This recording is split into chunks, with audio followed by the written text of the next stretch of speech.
very thankful to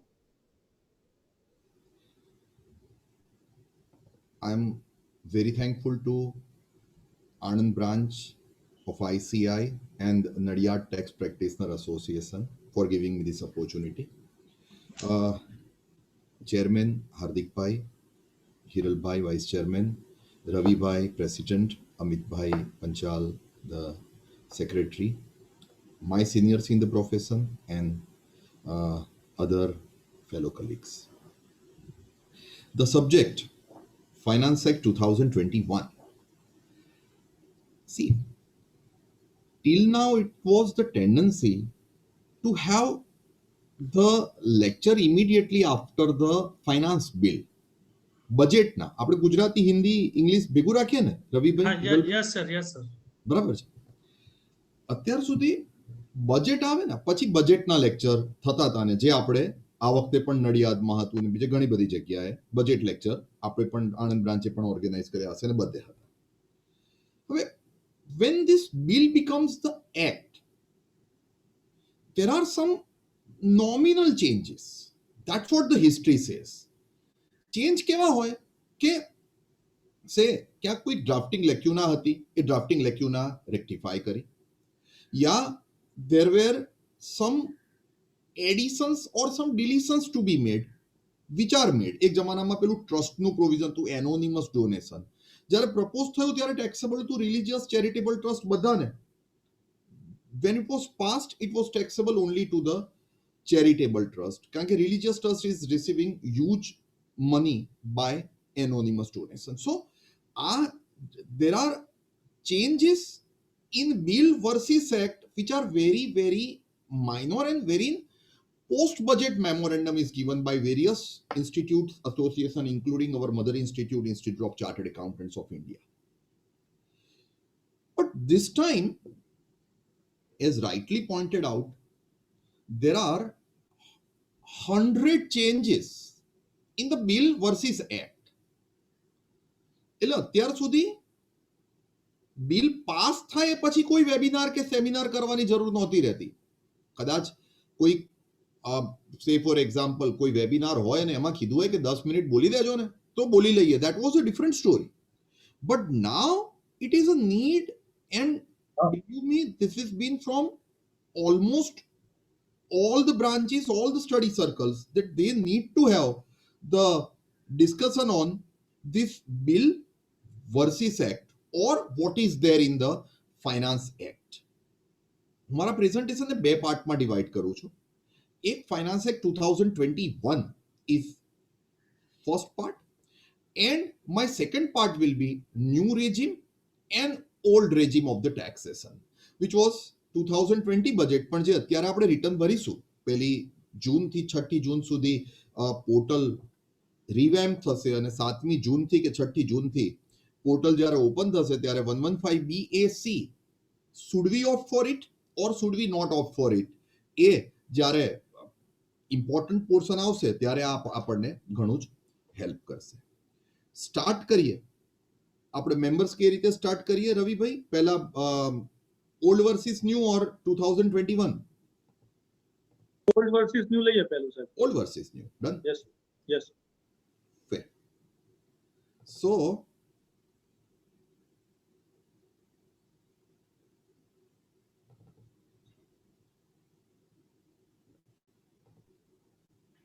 a moment please.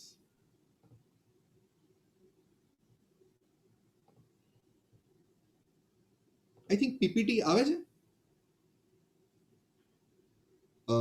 Yes sir yes sir આવે છે perfect. Done. Tax regimes applicable for the ITR of assessment year 2021-22, that is section 115 BAC applicable to individual and the Hindu undivided family only. Mind well, the new tax rates are being proposed. Let's see. If I take you to the background was that Honorable Finance Minister ma'am was asked કે madam tax rates માં કંઈક બદલાવ કરો કંઈક બીજા benefits આપો tax rates જે છે સ્લેબ છે એ 5 લાખ સુધી લઈ જાઓ એવું જ્યારે વાત હતી ત્યારે પિયુષ ગોયલ સાહેબે 5 લાખ સુધી 87 એનું આપણને રિબેટ આપી દીધું. There after the talk was કે ભાઈ 5 લાખ સુધી રિબેટ તો આપ્યું પણ પછીથી સીધો 20% ટેક્સ રેટ લાગે છે which is very high and there should be some reduction, slab વધારો. Our finance minister in the budget 2020 or finance act 2020 said that I am giving benefits in the tax slab. Honorable finance minister has reduced the tax rates for individual and HUF. એક word important છે, I am very specific with the word individual and HUF. અને કન્સેશનલ rates જે આપ્યા they are 2,50,000 સુધી 0%, 2,50,001 to 5 lakh 5%. અહીંયા કોઈ change નથી. હું હમણાં કમ્પેરેટિવ પણ બતાવું છું. there is no change till now. 5,01 to 7,50,000 જે અત્યાર સુધી 20% ટેક્સ સ્લેબ હતો that is reduced to 10%. and 7,50,001 to 10 lakh પણ 20% હતો જેની જગ્યાએ કરી આપ્યો 15%. એટલે એકદમ નટસેલમાં વાત કરીએ તો 5 લાખ થી 10 લાખની વચ્ચે જે 20% સ્લેબ હતો એનો રિડ્યુસ કરીને કરી આપ્યો 10% અને 15%. મીનિંગ ધેરબાય 2.5 લાખ ઉપર 20 અને 10 વચ્ચેનો ડિફરન્સ 10% નો બેનિફિટ થશે. હમણાં આપણે કેલ્ક્યુલેશન કરીએ છીએ. અને બાકીના 2.5 લાખ ઉપર 20% અને 15% વચ્ચેનો ડિફરન્સ 5% નો આપણને બેનિફિટ થશે. So they have reduced the rate of tax slabs of tax. 10 lakh એક થી ઉપર જઈએ 10 લાખ થી ઉપર જઈએ તો ટેક્સ સ્લેબ જે 30% હતો એની જગ્યાએ 12.5 લાખ સુધી 20% કરી આપ્યો અને 12.5 લાખ એક થી 12,50,001 થી 15 લાખ સુધી રિડ્યુસ ટુ 25%. 15 લાખ ઉપર પહેલા પણ 30% હતો અને હવે પણ 30% છે. સો there is no reduction made. સો પહેલા જે સ્લેબ 0, 5, 20 અને 30 ચાર જ બ્રેકેટ્સ હતા એ હવે બ્રેકેટ કરીને આપ્યા એમણે 7 different brackets are been given by the honorable finance minister. હવે જો આ બ્રેકેટ એઝ ઇટ ઇઝ આપી દીધા હોત ને તો કોઈ ટેન્શન જ નહોતું. Everyone would have opted for the same. Obviously, why I should pay 20% and give up 10, 15, or why I should pay 30% and give up this 25 or 30%? I would have opted for the same. But this is an option given. Option કેવી રીતે? તો કે honorable finance minister has said that above option is available subject to conditions contained under section 2 of 115 BAC is fulfilled. આ 115 BAC 1 માં rates આપ્યા છે, 115 BAC 2 માં આની કન્ડિશન્સ આપી છે. કન્ડિશન્સ ફૂલફિલ થાય તો જ તમે આ બેનિફિટ લઈ શકો, અધરવાઇઝ નહીં. which are the conditions to be fulfilled? Conditions contained in subsection 2 of 115 BAC says that you have to forgo standard deduction 50,000 રૂપિયા છે. You have to forgo the deduction for entertainment allowance which is available to government employee worth maximum 5,000, professional tax under section 16 to be forgone. Now important. એટલે સેલરાઇડ પર્સનને જો major આપણે hit કરે ને તો standard deduction અને professional tax જે 2,400 રૂપિયા professional tax હોય છે અને 50,000 રૂપિયા ઓર સેલરી whichever is less કરીને સ્ટાન્ડર્ડ ડિડક્શન હોય છે that is not available if you are. એટલે એવું નથી ગવર્મેન્ટે બેનિફિટ આપી દીધો, એક હાથે બેનિફિટ આપ્યો છે તો તમે આપણે જોઈએ છે 10 હાથે બેનિફિટ લઈ લીધો છે. Interest under section 24 in respect of self-occupied or vacant property is not available. This is very important. કઈ પ્રોપર્ટી માટે ઇન્ટરેસ્ટનું ડિડક્શન ના મળે જે પ્રોપર્ટીમાં હું રહું છું? or I am not able to occupy the property due to my employment or due to my business profession outside the particular city. Like, હું અમદાવાદમાં મારો પ્રોફેશન કરું છું and I have the property at Nadiad. I am not able to stay in the property at Nadiad, neither I have let out. આ property ખાલી પડી રહી છે જેની ગ્રોસ એન્યુઅલ વેલ્યુ 0 આવશે. મેં લોન પર આ પ્રોપર્ટી લીધી છે જેનું વ્યાજ મને હું નવી રેજીમમાં જઈશ તો બાદ મળવા પાત્ર થશે નહીં. જો જૂની રેજીમમાં જાત જે આપણે અત્યાર સુધી લેતા હતા એમાં વ્યાજ બાદ મળવા પાત્ર હતું 2 લાખ રૂપિયા સુધી, but here it is not available. હા, પણ ધારો કે મારું એક ઘર આણંદમાં છે, મેં ફ્લેટ આણંદમાં લીધો છે, લોન લઈને લીધો છે અને મેં ફ્લેટ હિરલભાઈને લેટ આઉટ કર્યો છે, હિરલભાઈ મને એનું રેન્ટ આપી રહ્યા છે. આ રેન્ટેડ ફ્લેટ જે મારો છે એનું રેન્ટ મને ટેક્સેબલ થશે, એમાંથી મને બધા deduction standard deduction municipal tax બાદ મળશે. અને એમાંથી નવા રેજીમ પ્રમાણે પણ મને વ્યાજ બાદ પાત્ર મળવા પાત્ર થશે. I will be able to get the deduction for the same. પણ આ આણંદના ફ્લેટની ગ્રોસ એન્યુઅલ વેલ્યુ મારી આવી, સે ફોર એક્ઝામ્પલ મેં તમને 10,000 રૂપિયામાં લેટ આઉટ કર્યો છે, 1,20,000, એમાંથી 36,000 નું મારું સ્ટાન્ડર્ડ ડિડક્શન ગયું, કરીને 84,000 રૂપિયા રહ્યા. મારું વ્યાજ બાદ મળવા પાત્ર છે 3 લાખ. તો મને પૂરેપૂરા 3 લાખ વ્યાજ બાદ મળવા પાત્ર થશે. હવે આ 3 લાખ રૂપિયા વ્યાજ બાદ કરું, 84,000 રૂપિયાની મારી ઇન્કમ હતી, એમાંથી મેં 3 લાખ રૂપિયાનું વ્યાજ બાદ કર્યું, તો મારી નેગેટિવ ઇન્કમ રહી 2,16,000 રૂપિયા લોસ. આ જે અધર હાઉસ પ્રોપર્ટીનો લોસ છે ને, એ મને બીજા કોઈ હેડ સામે નવા રેજીમ પ્રમાણે સેટ ઓફ કરવા નહીં મળે. જો જૂના રેજીમમાં હોત ને તો મેં 2 લાખ રૂપિયા સુધીનો લોસ સેટ ઓફ લીધો હોત, પણ નવા રેજીમમાં માઇન્ડ મને વ્યાજ બાદ મળશે. બટ વ્યાજ બાદ કર્યા પછી જો લોસ રહી રહ્યો છે, તો એ લોસ મને બીજા હેડમાં સેટ ઓફ કરવા નહીં મળે. હા, I can carry forward this loss, I can carry forward this loss for 8 years, but I cannot set off the loss. હા, હું ઓલ્ડ રેજીમમાં હોત તો મને 2 લાખ રૂપિયા સુધીનું આ વ્યાજ બાદ લોસ સેટ ઓફ કરવા મળ્યો હોત. એટલે બે બહુ મહત્વના મુદ્દા થયા. સેલ્ફ ઓક્યુપાઈડ ઓર વેકન્ટ પ્રોપર્ટી જેની ગ્રોસ એન્યુઅલ વેલ્યુ નીલ લીધી છે, એનું તમને વ્યાજ અલાવેબલ જ નહીં મળે. લેટ આઉટનું વ્યાજ અલાવેબલ મળશે, પણ એનાથી જો નેગેટિવ ઇન્કમ થશે તો લોસ કેરી ફોરવર્ડ કરો, સેટ ઓફ કરવા નહીં મળે નવા રેજીમમાં. Additional depreciation under section 32(1)(2)(a) is not available. So normal depreciation મળશે. જો અસેસી બિઝનેસમાં હોય, મેન્યુફેક્ચરિંગ યુનિટ ચલાવતો હોય, તો નોર્મલ ડેપ્રિસિએશન મળશે. હું મારા પ્રોફેશનમાં છું, મને મારો નોર્મલ ડેપ્રિસિએશન કોમ્પ્યુટર ઉપર યા સે ફોર એક્ઝામ્પલ ઇક્વિપમેન્ટ ઉપર, મારી કાર ઉપર મળશે. બટ મેન્યુફેક્ચરરને additional depreciation is not available. Very important. Scientific research institute માટે, સાયન્ટિફિક રિસર્ચ માટે મેં ઇનહાઉસ ખર્ચો કર્યો, રેવન્યુ કેપિટલ મને અવેલેબલ, પણ સાયન્ટિફિક રિસર્ચનું donation not available. 35 AD. 35 AD is the expenditure which are investment linked.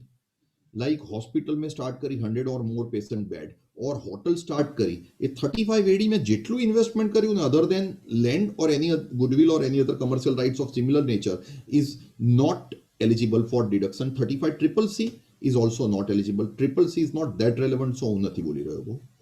Family pension, income from other source માં taxable છે, જેમાંથી 15,000 or 1/3 of pension, lesser of the two, તમને deductible મળે છે. પણ જો તમે નવા રેજીમમાં જશો તો આ family pension is also not eligible for deduction.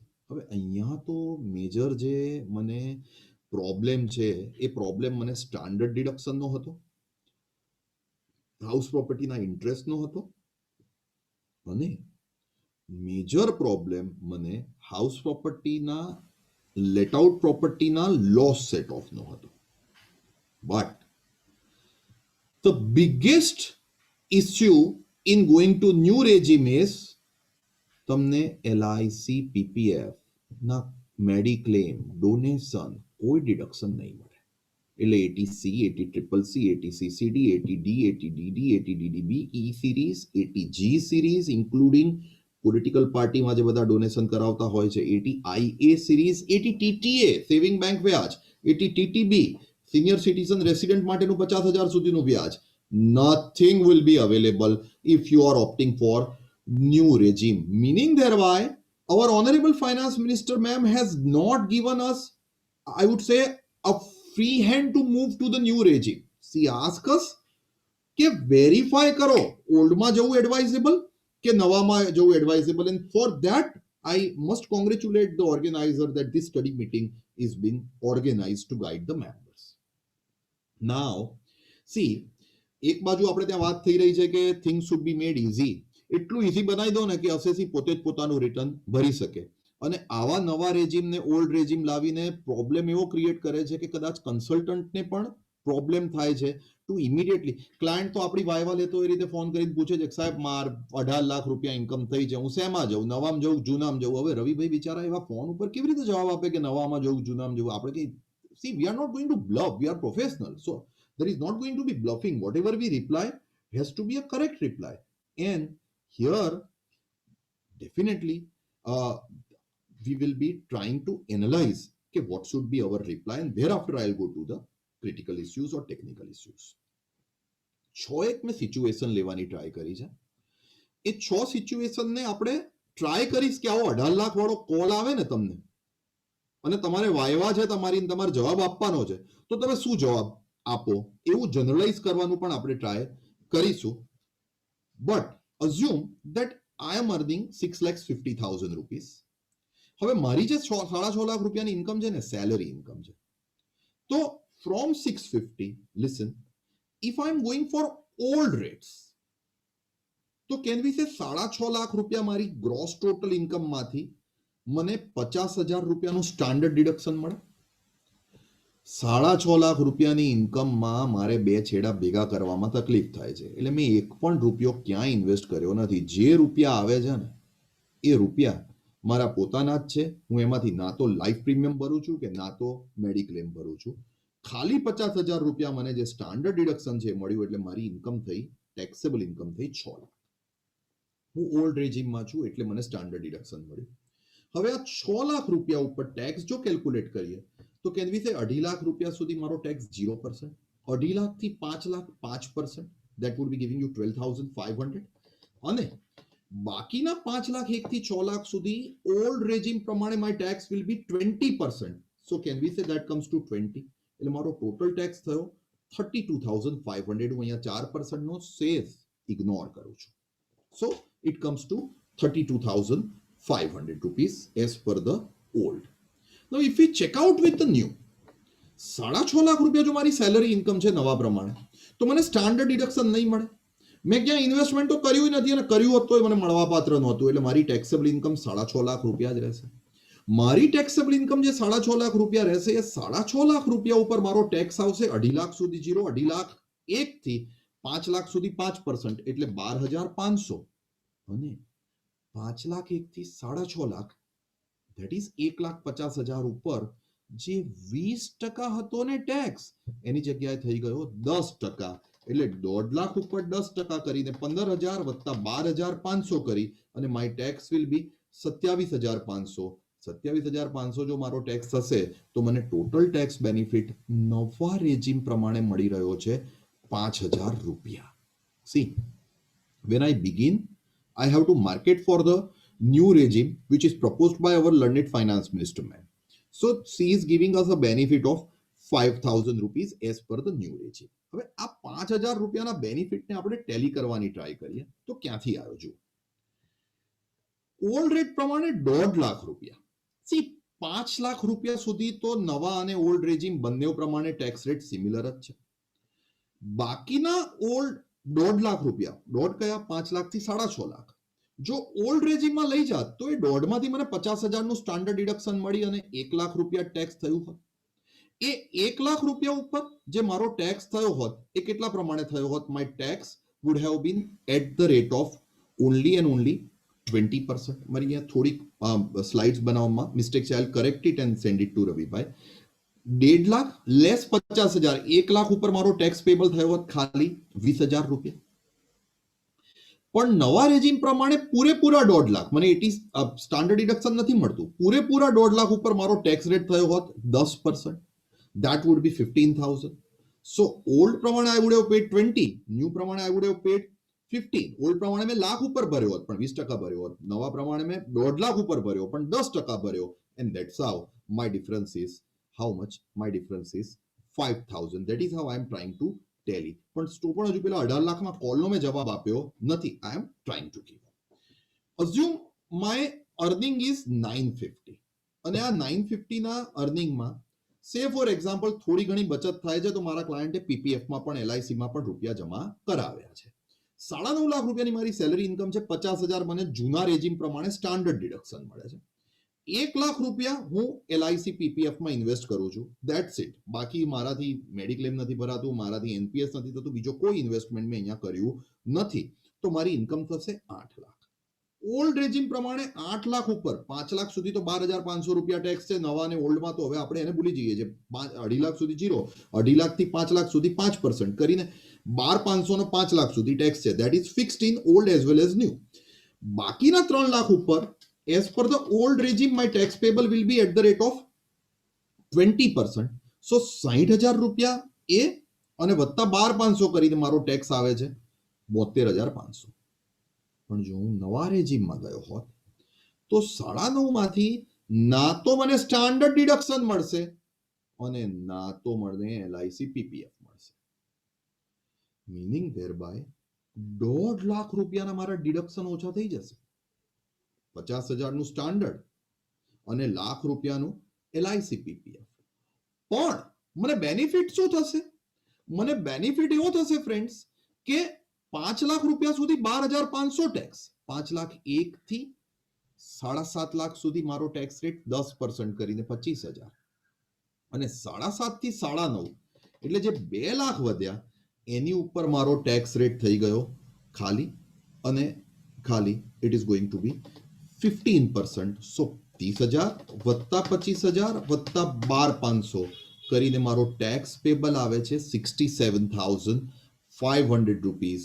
Here also I am benefited by 5,000 rupees as per the new regime. So it is advisable in both these circumstances to go for the new regime if client has investment of 1 lakh rupees, 950 is the salary income.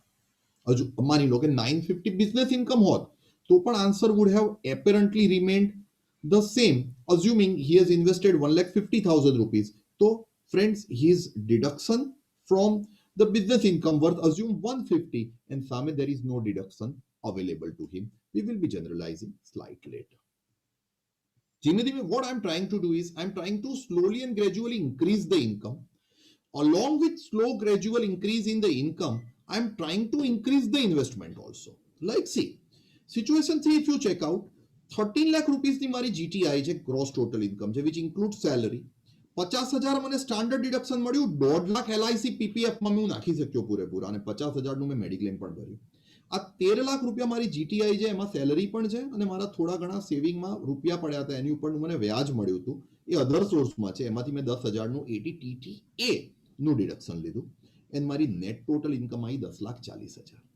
હવે હું ગણવા નથી બેસતો અહીંયા 10,40,000 ઉપર. આઈ will B clear. 5 lakh સુધી 12,500, 5 થી 10 ની વચ્ચે 10% ગણી, સોરી માય મિસ્ટેક, 20% ગણી, અને my tax payable will be another 1 lakh.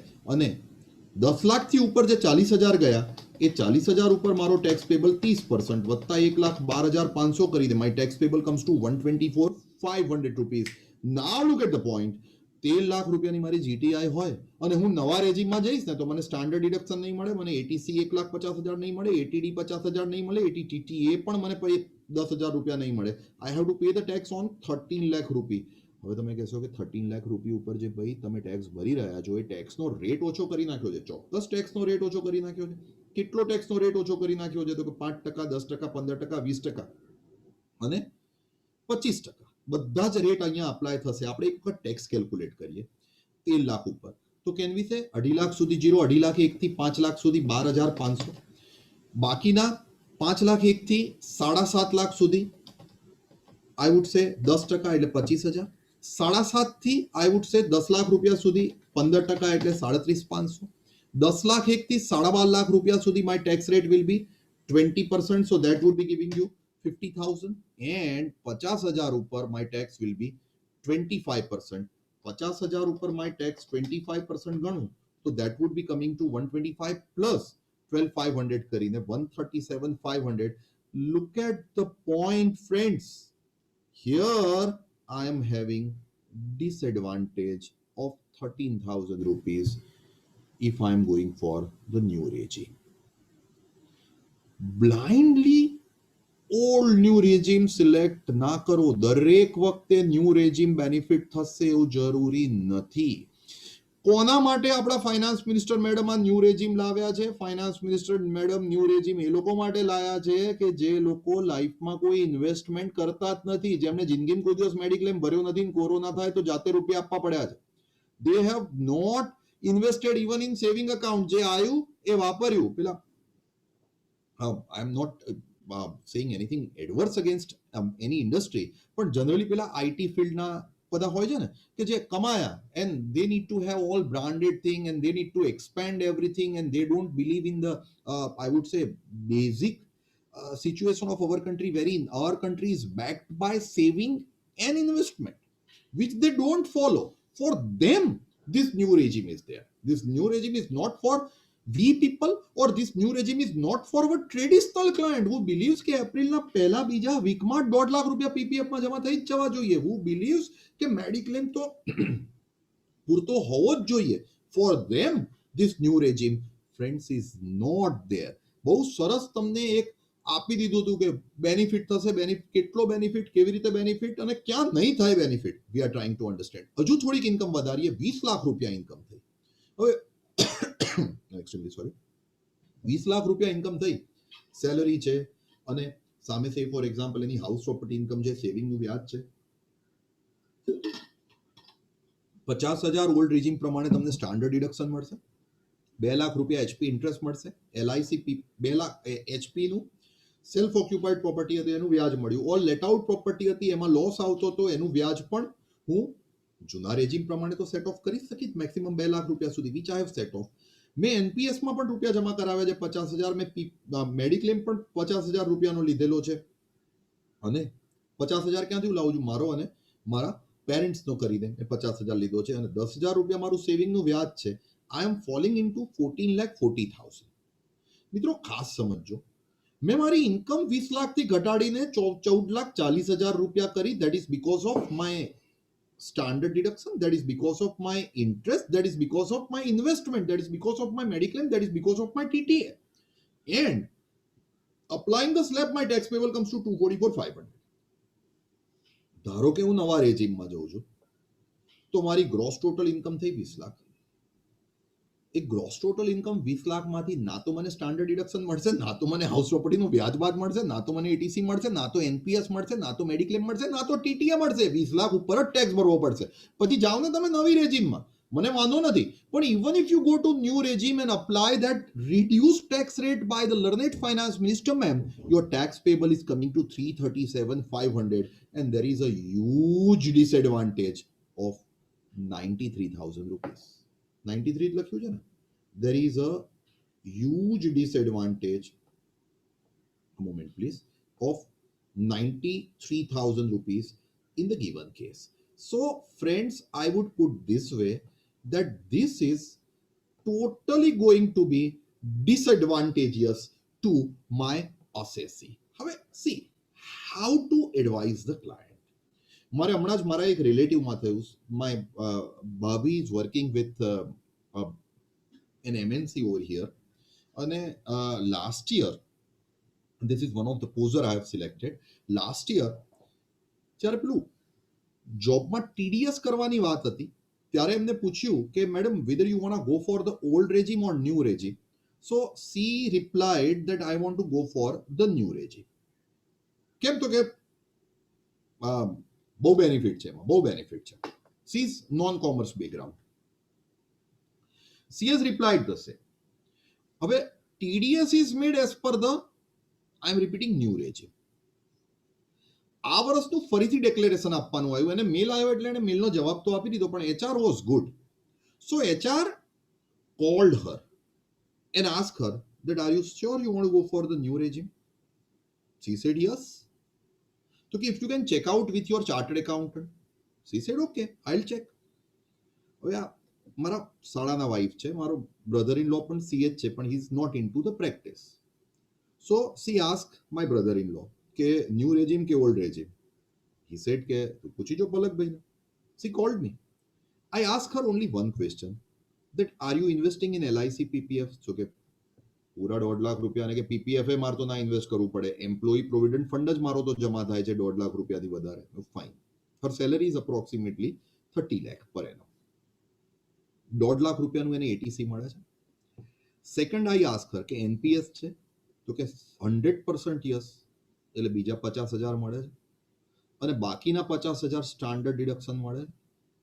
that would be giving you 1.5 lakh ATC, 50,000 NPS અને 50,000 standard deduction. If you are opting for old, you can enjoy all 250, all the three, that is you can enjoy this 250. But if you are opting for the new, you cannot avail any of the benefit. આમાંનો કોઈ benefit તમને નવામાં જશો તો મળવાનો નથી, right? My simple answer was, હવે આનાથી વધારે બેન કઈ છે તમારે? She said કે હું મેડિક્લેમ ભરું છું ને કે અમારા ત્રણનો મેડિક્લેમ હું ભરું છું 25,000 રૂપિયા. ફાઇન. સેવિંગનું વ્યાજ આવે તો કે આ 10,000 વ્યાજ આવે. મેં તો બીજું કંઈ તો કે એક પ્રોપર્ટી લીધી છે ને એનું આપણે હાઉસિંગનું વ્યાજ બાદ માંગીએ છીએ. And my immediate reply was go for the old regime. મેં 2.5 લાખની એક લિમિટ ક્રિસ્ટલાઇઝ કરી દીધી. એમની સેલરી છે 15 લાખ ઉપર, 18 લાખ ઉપર, rather I would put this way 17.5 lakh ઉપર. મેં એક 2.5 lakh 2,50,000, this particular amount is very important, which are my benefit which I can avail in old but which I cannot avail in the new. Make 2.5 lakh crystallize કરી દીધા. And thereafter, without making any sort of calculation, I replied her, okay, go for the old regime. Tell your HR that you are opting for old. તો કે પણ મેં ગયા વખતે new regime લીધી, તો મેં that will check out when we file the return how we are calculating. Have a look, friends. What are the difference in new and old? Kindly listen. 2.5 lakh રૂપિયા સુધી કોઈ ડિફરન્સ નથી. 2.5 લાખ થી 5 લાખ વચ્ચે પણ કોઈ ડિફરન્સ નથી. You can check out. બંનેમાં કોઈ ડિફરન્સ નહીં, 5% જ છે. પણ 5 લાખ 1 થી 7.5 લાખ ઓલ્ડ રેજીમ પ્રમાણે 20% ટેક્સ રેટ છે અને ન્યૂ રેજીમ પ્રમાણે 10% ટેક્સ રેટ છે. એટલે તમને 25,000 નો અહીંયા ફાયદો થયો. 25,000.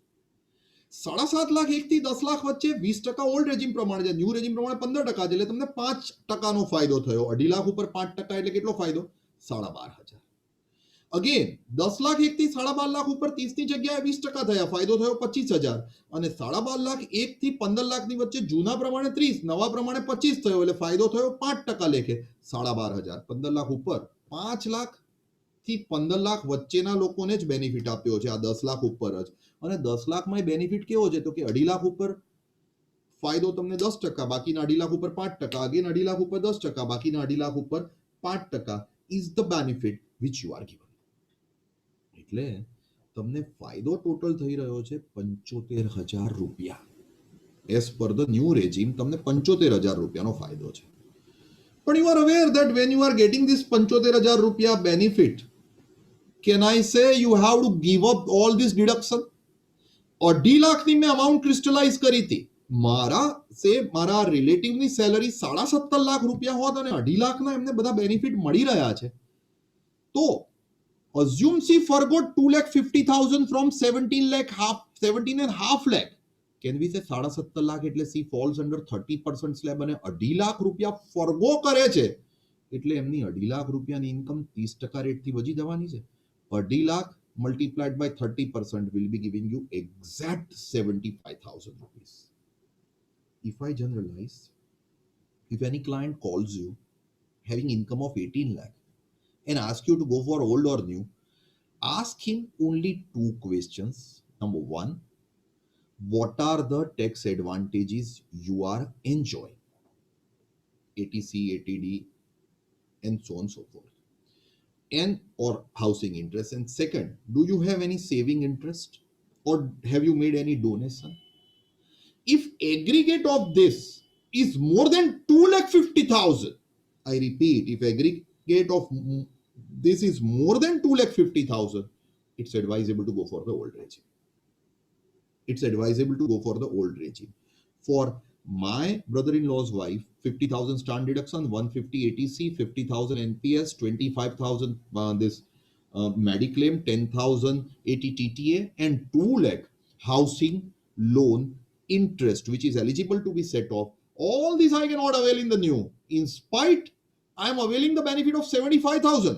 નવા અને જૂનાના ટેક્સ રેટમાં 75,000 રૂપિયાનો મને ભલે ફાયદો થઈ રહ્યો છે, પણ આ 75,000 રૂપિયાનો ફાયદો જે મારો છે એ ફાયદો હું આ બધું ગીવ અપ કરી અને એની ઉપર 30% ગુમાઈને આપી રહ્યો છું. ધારો કે 4 લાખ ફરકો કરી રહ્યા છે ને, તો 4 લાખ ઉપર 30% 1,20,000 એ વધારે ભરી રહ્યા છે 75,000 નો બેનિફિટ લેવામાં, અને એમનો એડિશનલ ટેક્સ નવા રેજીમ પ્રમાણે થઈ જશે 45,000.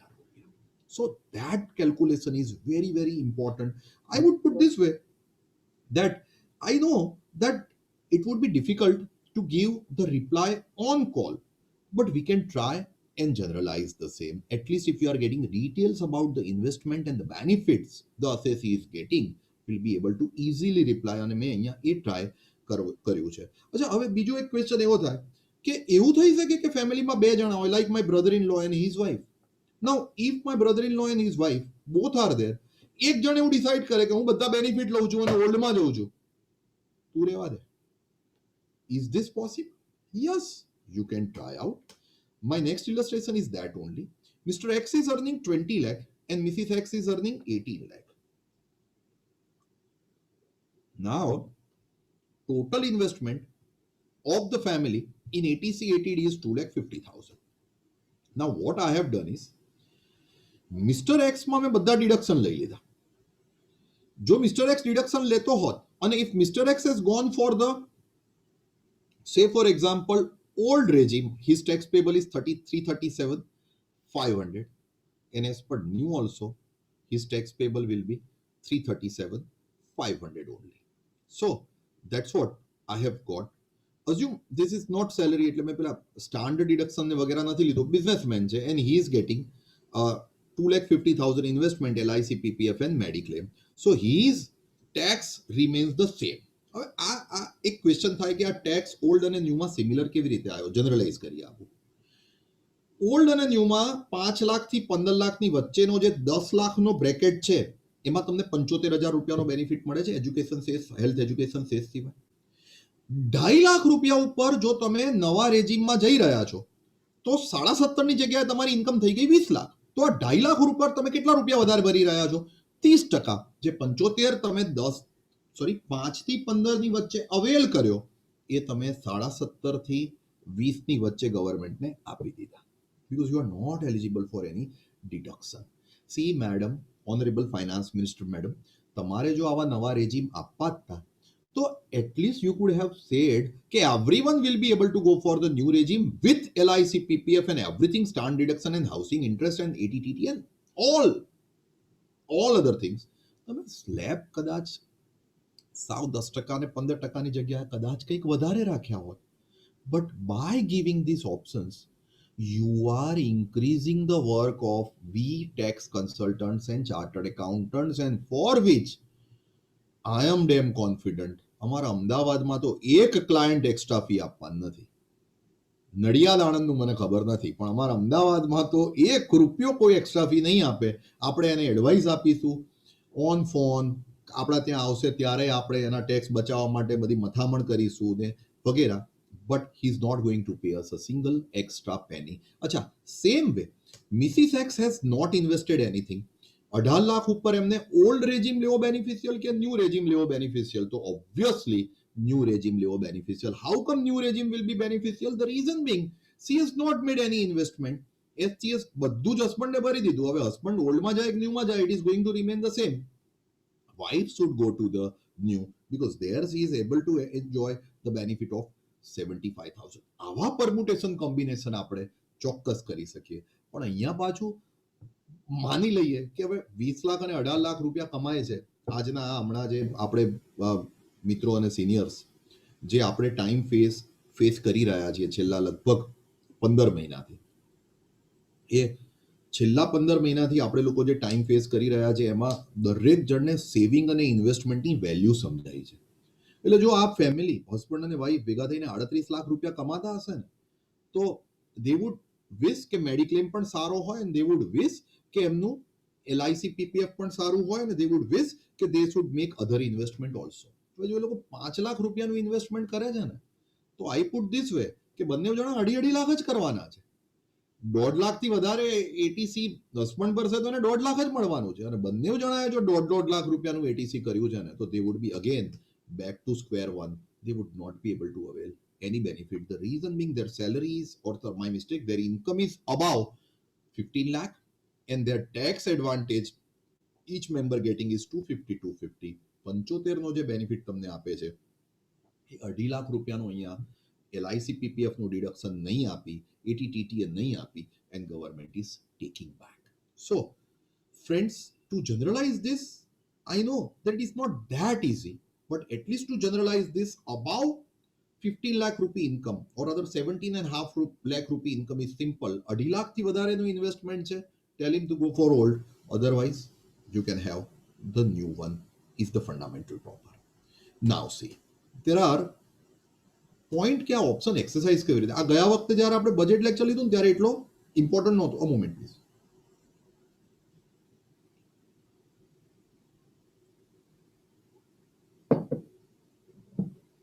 But now this is going to be an option which would be very relevant. When you file the return now, at that time only you have to exercise this option. Now, how to exercise this option? Yeah, एक word important છે. Option to be exercised while filing ITR under section 139(1). If you want to go for new, select under 139(1). ITR જ્યારે file કરો ત્યારે part એ જે general information છે એ part એની general ઇન્ફોર્મેશનમાં જ આપ્યું છે કે are you going for 115 BAC. If you opt yes, then you would be able to go for 115 BAC.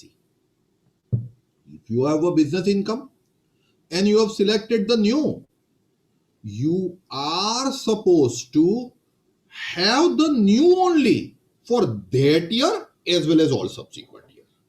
હવે અહીંયા ખાસ સમજો, આપણે ક્લાયન્ટને ભૂલથી કહી દીધું કે નવામાં જ જવાય ને, और આપણે કશું જ નથી કીધું, આપણે સાચી જ એડવાઇસ આપવાના હતા, પણ ક્લાયન્ટને એવું લાગ્યું કે આ બધા ડિપાર્ટમેન્ટ વાળા એડવર્ટાઇઝમેન્ટ કરે છે અને બધા ન્યૂઝપેપરમાં આપે છે અને કે પોતાનું રિટર્ન પોતાની જાતે ભરો, નવી રેજીમનો બેનિફિટ લો કરીને ક્લાયન્ટે નવી રેજીમમાં જતો રહ્યો.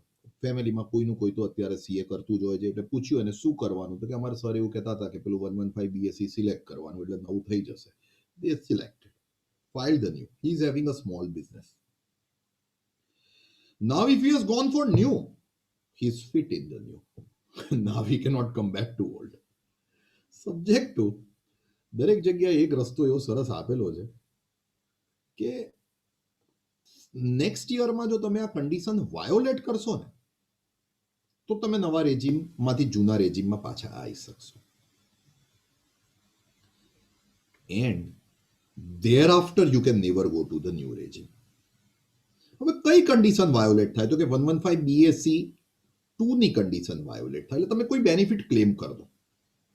સ્ટાન્ડ ડિડક્શન સેલરી હોય તો ક્લેમ કરી દો, કે બિઝનેસ હોય તો એડિશનલ ડેપ્રિસિએશન ક્લેમ કરી દો, કે એટીસી ક્લેમ કરી દો.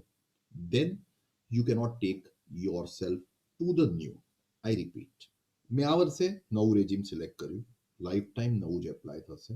અનલેસ અધરવાઇઝ હું કોઈ કન્ડિશન વાયોલેટ કરું તો મને ફેંકીને પાર લઈ આવશે. હવે મારે લાઈફ ટાઈમ જૂનું જ અપ્લાય થશે. In short, I am able to go to the new, and if new, I have to follow the new for the lifetime. Now, business income ના હોય તો તમે દર વર્ષે નવો ઓપ્શન સિલેક્ટ કરી શકો. Like I was talking about my brother-in-law's wife.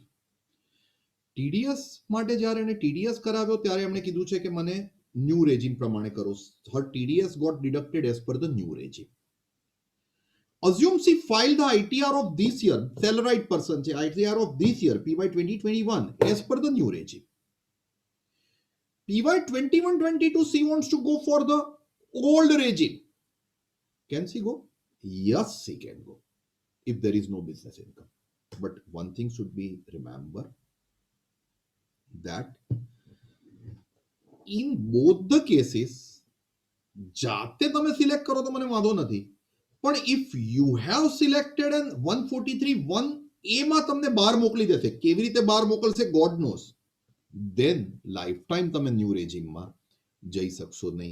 Whatever I have written in red, how it would apply, it's a big question mark, and for that we have to wait for filing the return after 6th June, and for that we have to wait up to 143(1)A by the department.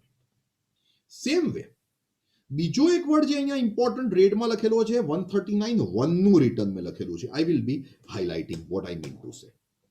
There are some important issues which I have in old and new regime, and we'll close that and we'll move to the second topic. બરાબર, 1 और બંનેનું આપણે મેં મારી રીતે માઇન્ડથી રાખેલો.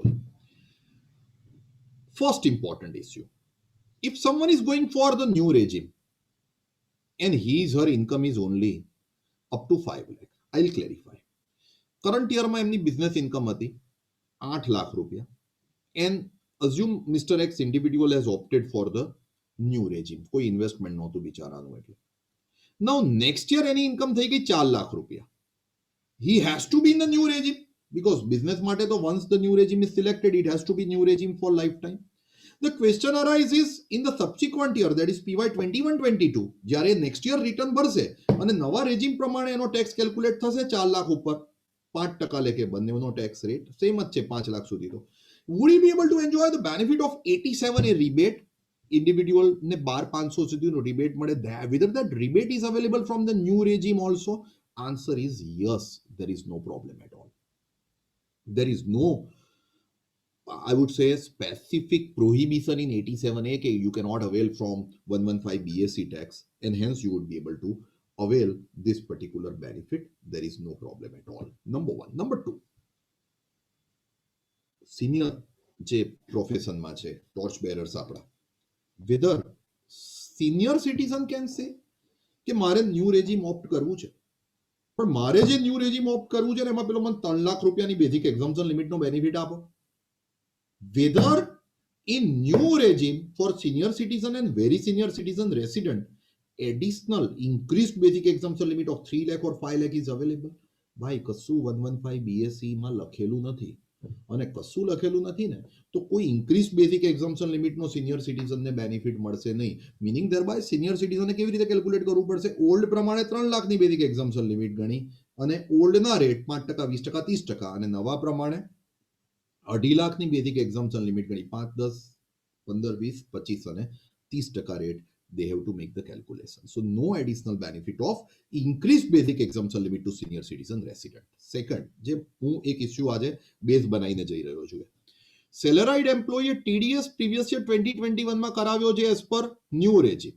Now she has realized કે આ ખોટું અપાઈ ગયું છે.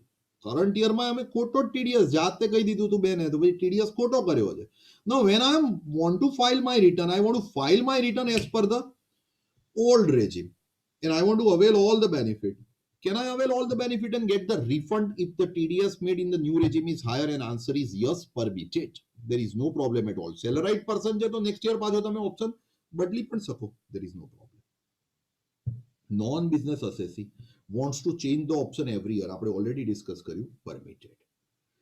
Business profession assessee wants to change the option every year. Permitted? No, not permitted. But from new, he can go to old ones. Then it would be old, except he doesn't have any business income. Meaning thereby, if he violates the condition, he'll be thrown out and it would be old. Otherwise, he cannot change. How important. માની લો કે મેં મારું return file કરી દીધું as per the new regime, અને આજે ને હજુ સુધી રિટર્નની યુટિલિટી સારું છે આવી નથી. બાકી તો આ સેલરાઇડ પર્સન એટલા ઉતાવળ્યા હોય છે ને, કશું રિફંડ 5 રૂપિયાનું ના થતું હોય ને તો એપ્રિલમાં રિટર્ન ભરી દેવાનું, મેમાં રિટર્ન. મારી ઉપર એક રિટાયર્ડ સિનિયર સિટીઝન છે, એમના ડોટરનો 195માં, કેનેડા છે એમના ડોટરનો 195માં TDS થયો છે. અમે પેલું લોઅર TDS સર્ટિફિકેટ ના લાવી શક્યા કારણ કે ડેટા જ ના આપી શક્યા, એટલે 190 અને બાયર વોઝ નોટ સપોર્ટિંગ અસ, એટલે 195માં TDS થયો છે. 1 એપ્રિલે સાહેબ મારી ઉપર ફોન આવી ગયો હતો કે સાહેબ આપણે રિટર્ન ભરી દઈશું, તમે કીધું હતું મારે કે પૈસાની જરૂર છે અને થોડા પૈસા, પણ મેં કીધું સાહેબ ગવર્મેન્ટ હજુ રિટર્ન જ નથી બહાર પાડે. તો કે કેમ કાલે આવી ગયા ને રિટર્ન? તો મેં કીધું રિટર્ન આવી ગયા પણ એની યુટિલિટી આવી જોઈએ ને. હવે એમને યુટિલિટી એટલે શું ને એ સમજાવતા તો આઈ વુડ સે આપણી હાલત, દર વીકે એકવાર મને ફોન આવે છે કોઈના ને કોઈના કામ માટે, પેલું રિટર્ન ભરાઈ દો ને પેલું. પણ મેં સાહેબ 6 જૂન મેં એમના માટે એ કટિંગ લઈ ગુજરાતીનું એમને મોકલ્યું કે ભાઈ 6 જૂને પછી આપણી યુટિલિટી આવશે. નાઉ હી હેઝ પણ આઈ એમ કોન્ફિડન્ટ કે 7મી જૂને ફોન આવવાનો જ છે, અને 7મી જૂને આઈ એમ મેન્ટલી પ્રિપેર્ડ કે મારે પહેલું રિટર્ન આમનું જ ભરવાનું છે. તો કદાચ સેલરાઇડ પર્સન, આ ધારો કે મારા જ રિલેટિવ છે, એમને જ એમનું રિટર્ન ન્યૂ રેજીમ પ્રમાણે ફાઇલ કરી દીધું હતું કે એની કંપનીમાંથી જ કોઈએ કીધું હતું HR વાળા કે આપણે મફત ભરી આપીએ છીએ, અહીંયા રિલેટિવ મફત જ ભરી આપીએ છીએ ભાઈ, હવે પણ ના ભરાઈ દે ને તું, ઓબ્લિગેશન નથી લેવું. If she would have filed the return under 139(1), સાંભળજો, selecting the new regime, and now she wants to revise the return. She wants to revise the return as per the old regime. Can she revise? I am giving an opinion, and in my opinion it is no. Why my opinion it is no? Because option can be selected under 139(1) only, not 139(5). revised return you are filing under 139(5). બીજો question આવે, after due date તમે return ભરો and you want to select the new regime. Can you select the new regime? In my opinion, no, because it is called return under 139(4). It's slightly technical, but I am confident કે હું જે અત્યારે બોલી રહ્યો છું ને 139 અને 4 અને 139(5) ના રિટર્નમાં હું ન્યૂ રેજીમ સિલેક્ટ ના કરી શકું કે હું ઓપ્શન ચેન્જ ના કરી શકું રિવાઇઝમાં, that is not the intention of law. આ વિચારેલું જ નથી ઓનરેબલ ફાઇનાન્સ મિનિસ્ટરે. There is an expectation that they will come out with some clarification. But as of today, when I am dealing with this study circle, when I am dealing with this webinar, friends, in my opinion, 139(4), 139(5), you cannot change the option. And last but not the least, individual HUF માટે આ new regime છે. જો individual HUF non resident હોય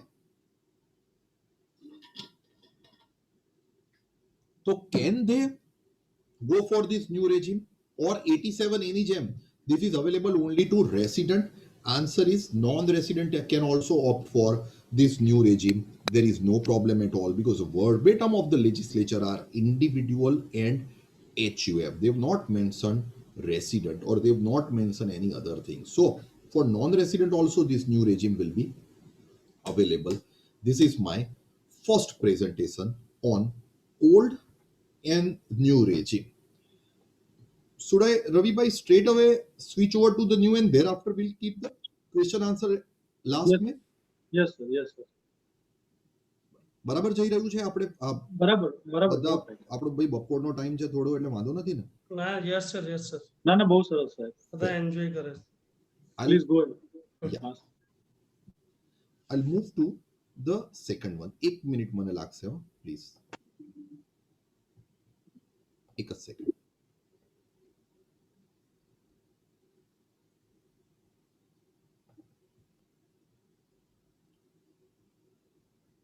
Finance Act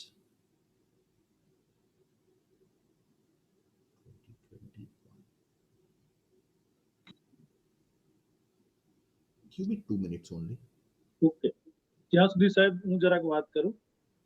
એક 139 આમાં છે ને time limit લખી છે સાહેબ, 139(1) ની, અને કોકનો ક્વેશ્ચન છે હા, રિલેટેડ રિટર્ન નો question of change of option. આમ તો સાહેબે બહુ વિસ્તૃત રીતે લીધું છે, અને તેમ છતાં પણ સાહેબ ડ્રાફ્ટિંગમાં સાલું એવું લખ્યું છે કે having income from business or profession on or before the due date specified under section 139(1).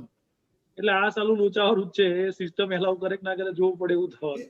મને છે ને પેલું આપણને જો આપને યાદ હોય ને તો એક ઇસ્યુ થયો હતો વચ્ચે, બિલેટેડ રિટર્ન હતા ને, એ રિવાઇઝ પહેલા પ્રોવિઝન એવું હતું કે રિવાઇઝ ના થાય બિલેટેડ, બહુ જ પહેલા.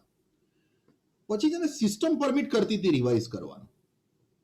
હવે સિસ્ટમ પરમિટ કરતી હતી ને, they've come out with the amendment in the law itself that now we can revise the belated return also.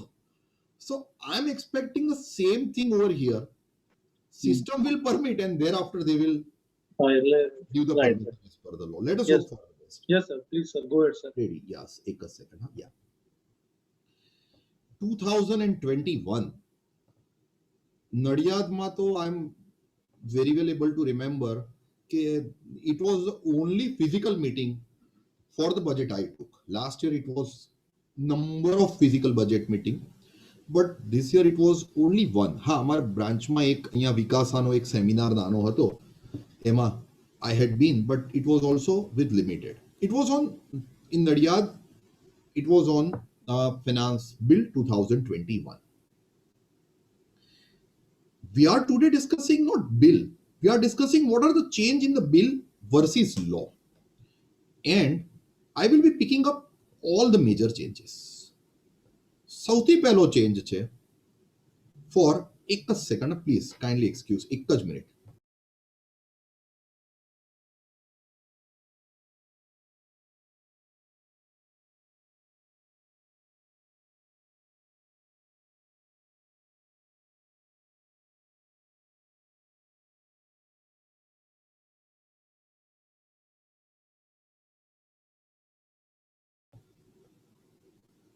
$45.4 9B and section 48. હવે ઇસ્યુ શું છે? પાર્ટનરશિપ ફોર્મ और एओपी बीओआई पार्टनर ने असेट डिस्ट्रीब्यूट करे at that time partnership firm is liable for capital gain if the asset distributed is capital asset. ધારો કે ABC ની partnership form છે, ફોર્મ ડિઝોલ્વ થઈ ગઈ અને બી ને ફોર્મ ની લેન્ડ આપી દીધી. In that very case form ની લેન્ડ ધારો કે 8 લાખ રૂપિયામાં લીધી હતી, જ્યારે આપી ત્યારે એની માર્કેટ વેલ્યુ 11 લાખ છે, તો difference between 11 and 8 will be taxable as capital gain in the hands of the firm was the provision. આવું પ્રોવિઝન હતું. હવે આ પ્રોવિઝનમાં peculiarity હતી નંબર 1 और अदर क्वेश्चंस હતા નંબર 1 કે એબીસી ની ફોર્મ છે, ફોર્મ ડિઝોલ્વ થાય છે અને ડિસ્ટ્રીબ્યુટ થાય છે તો એપ્લિકેબલ, પણ ફોર્મ ડિઝોલ્વ નથી થતી, બી રિટાયર થાય છે અને અસેટ ડિસ્ટ્રીબ્યુટ થાય છે, તો શું આ 45(4) એપ્લાય થશે? AN Nayak and associates honourable Bombay high court has said કે yes it will be applicable. अच्छा, एएन नायक एंड एसोसिएट्स में ऑनरेबल बॉम्बे हाईकोर्टे ओबिटर डिक्टा એટલે even if it's not been asked, still Bombay High Court has said, let in what it is. Bombay High Court has said that in all other cases also 45(4) will be applicable whenever the asset is distributed by the firm to the partner. So 45(4) will have the applicability at the time of dissolution of the firm, at the time of dissolution of partnership, and otherwise also, because the verbatim of the law was otherwise. अच्छा, બીજો question આવતો હતો કે પાર્ટનરને જે asset distribute કરી એ માની લો I forgot the value, મેં assume કે 11 લાખ રૂપિયાની માર્કેટ વેલ્યુની અસેટ પાર્ટનરને ડિસ્ટ્રીબ્યુટ કરી. પાર્ટનરનું કેપિટલનું બેલેન્સ ખાલી 6.5 લાખ રૂપિયા જ હતું. સો would this difference between 11 and 6.5, 4.5 lakh rupee be liable for capital gain in the hands of partner? બધી અલગ અલગ કોન્ટ્રોવર્સી હતી. One of the view was કે ભાઈ partner capital balance is not a capital asset અને એની ઉપર કોઈ ટેક્સ ના લાગે, એટલે ભલે પાર્ટનરને વધારે રૂપિયા મળ્યા, કાઈ ન થાય, કશું કરવાની જરૂર નથી, and nothing would happen. Now all these issues are very nicely been addressed by Honorable Finance Minister in Finance Act 2021, not in bill. નડિયાદના મારા જે સિનિયર્સ છે અને મિત્રો છે, they would remember that when I took the finance bill, it was simply touch and go, because it was written in finance bill that method for computation would be prescribed at a later stage, and now it is method of computation is being prescribed in the act over here. Have a check, friends. The new provision goes this way: form AOP BOI if distributes capital asset or stock in trade to the partner or member, the provision is going to be applicable. Now there are two different sections which are now applicable. Section 9B. Section 9B talks about applicability at the time of dissolution or reconstitution. Dissolution or reconstitution. અત્યાર સુધી એક્ટના 45(4) ના words હતા at the time of dissolution or otherwise. અધરવાઇઝમાં Bombay હાઈકોર્ટના જજમેન્ટના લીધે આપણે include કરતા હતા admission, retirement also, we were also including any other case also. Now the section is very clear. It would be applicable at the time of dissolution of the firm or reconstitution of the firm. Reconstitution means admission, retirement, or change in the profit sharing ratio. This is also defined in the act itself. While 45(4) will be applicable, very important, only on reconstitution. 45(4) has no applicability at the time of dissolution of the firm.